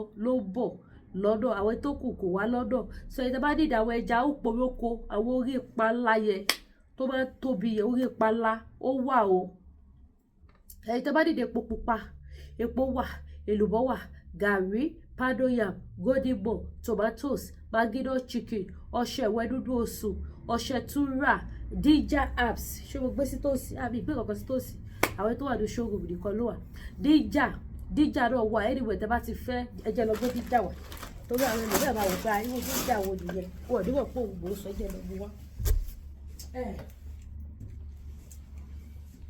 owó nìyí dija rè èyí tẹ́ bá fẹ́ dija rè dija wà kò síbi tí mi lè sẹ́ẹ̀dì ẹ̀ sẹ́ẹ̀dì ìwé ẹ̀ bá sẹ́ẹ̀dì ẹ̀ sí adébẹ̀ successful so èyíkéyìí tẹ́ bá fẹ́ tó bá lè jáwọ́ turban lẹ bá fẹ́ tó bá dẹ̀ jẹ́ pé irú fìlà orí mi sì jàgàbá lélẹ̀ bó láwọn ilé odò ayé tẹ́ bá fẹ́ ra àwọn auto gèlè ọdún lóde àwọn tó máa lọ sí party end of the year party lóríṣiríṣi tẹ́lẹ̀ léèdè àwọn gèlè nídà tí lọ pẹ́ ni tó máa wá wé gèlè fún yé tẹ́ bá sanwó iyebíye fún tó bá fi tẹ́ bá lọ party tẹ́ bá dé ẹ bá tún gèlè dànù owó ti jóná nídà ti ṣe yẹ gbogbo àwọn tó gèlè mi owó pọ́kù ni mo tà wọ́n mo rẹ́ni tó ra mẹ́fà auto gèlè different word different colours wọ́n láwọn tó ra 5 wọ́n láwọn tó ra 8 tọ́ni lè ní kí n bá ṣàrí kọ́lọ̀ lóríṣiríṣi wọ́n ní báwa jẹ́ design kan náà àwọn oní round àwọn oní bow lẹ́gbẹ̀ẹ́ àwọn oní madam kuti lóríṣiríṣi so èyí tẹ́yìn náà bá ti fẹ́ ẹ pè mí ó wà available bàbá yín sẹ́ẹ̀dì ẹ̀ ẹ̀yin tẹ́ bá dẹ̀ fẹ́ ra spiritual items ọdún yìí ti lọ sópin lágbára Ọlọ́run kò ní díwà mẹ́rin lọ àdé fara gbá ọ̀tá àdé rí ìbànújẹ́ àdúrà gbogbo wa máa gbà gbogbo ẹ̀yin tẹ́ ra spiritual items lọ́wọ́ mi mo gbàdúrà ní orúkọ Jésù Kristi ti Násárẹ́tì ẹ̀ túbọ̀ máa ní testimony ayọ̀ ní agbára Ọlọ́run gbogbo ohun tí ó jẹ́ òkè ìṣòro tẹ́ fi wá Ọlọ́run mi wá Ọlọ́run á túbọ̀ bàbá mi sọ di ìpẹ̀tẹ́lẹ̀ fún yín Ọlọ́run tó wá tẹ̀ ti sọ di ìpẹ̀tẹ́lẹ̀ ó tẹ̀ ti sọ di ìpẹ̀lẹ̀ because testimony pọ̀ ogun tó lọ́wọ́ wá bá mi ṣẹ́nu ayé gbogbo yín kò ní gbé rírọ̀ lórúkọ Jésù bó ṣe máa rí nìyẹn kò ní yí padà gbogbo ẹni tẹ́ bá ní ìdáwọ́ spiritual items tó confam tó mú yes ẹ pé Lady K Ìfẹ́ Olúwaṣòdì Baby of Odùduwà Nation ìbá jẹ́ ọṣẹ àánú arọ́bì ìbá jẹ́ òróró ìbá jẹ́ lọ́fíńdà èyíkéyìí tẹ́ bá ti fẹ́ ẹ pé Lady K mo láwọn pef lóríṣiríṣi àwọn ilẹ̀ ń wò nínú spiritual store wa lọ́wọ́ yẹn lóríṣiríṣi ó wà available so bó ṣe jẹ́ nìyẹn wọ́n là tún ti polówó mo ti polówó bread ẹ̀fọ́ ewédú ẹ̀gúsí ọ̀gbọ̀nọ̀ gbogbo ẹ̀ ló wà available ẹ pé Lady K Ìfẹ́ Olúwaṣòdì àwọn ingredients tẹ́ máa fi ṣe party jollof tẹ́ máa fi sóúnjẹ ọdún àwọn tó ní fine aroma táróbà wọ́n ṣe kíni tó lẹ́tìkẹ́ tó bú yes gbogbo ẹ̀ wà ẹ jẹ́ kí sáré tó ṣòfọkàn fún yín ṣe mọ̀ pé ìdè wa ti tán ìdè wa lálá ìdè lálá tuntun ti bọ̀ ó ti fẹ́ dé lágbára Ọlọ́run inú ọ̀sẹ̀ ìbí kò ní di next week ó máa dé lọ́sẹ̀ lágbára Ọlọ́run so gbogbo ẹ̀yin tẹ́ bá dìde àwọn nǹkan wọ̀nyẹn ẹ pé Lady K Ìfẹ́ Olúwaṣòdì ojú òní tí wàá mi ní wá ayé tì lágbára Ọlọ́run tẹ́dẹ̀ wa ò bá dẹ̀ tí ìdè náà tẹ́ bá fẹ́ fi ọ́dà kò dín ibi lọ́wọ́ gbogbo ẹ̀yin tẹ́ bá wà lamẹ́ríkà ẹ má gbàgbé ọ̀fẹ́ ní ṣípì Amẹ́ríkà ìbàjẹ́ aṣọ lè bá rà àwọn àdìrẹ tó fine àwọn lace tó fine aṣọ òkè damask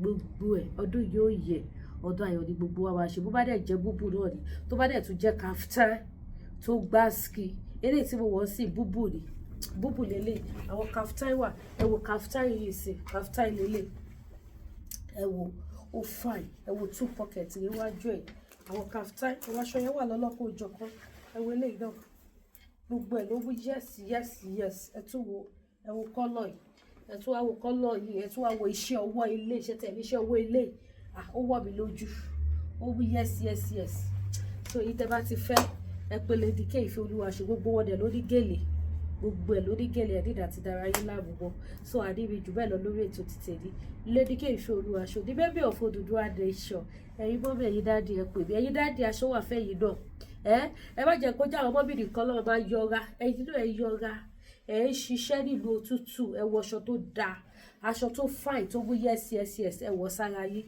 bí ìníwá yín tí ojú òní tì yín ẹ ṣé gan ni ire o.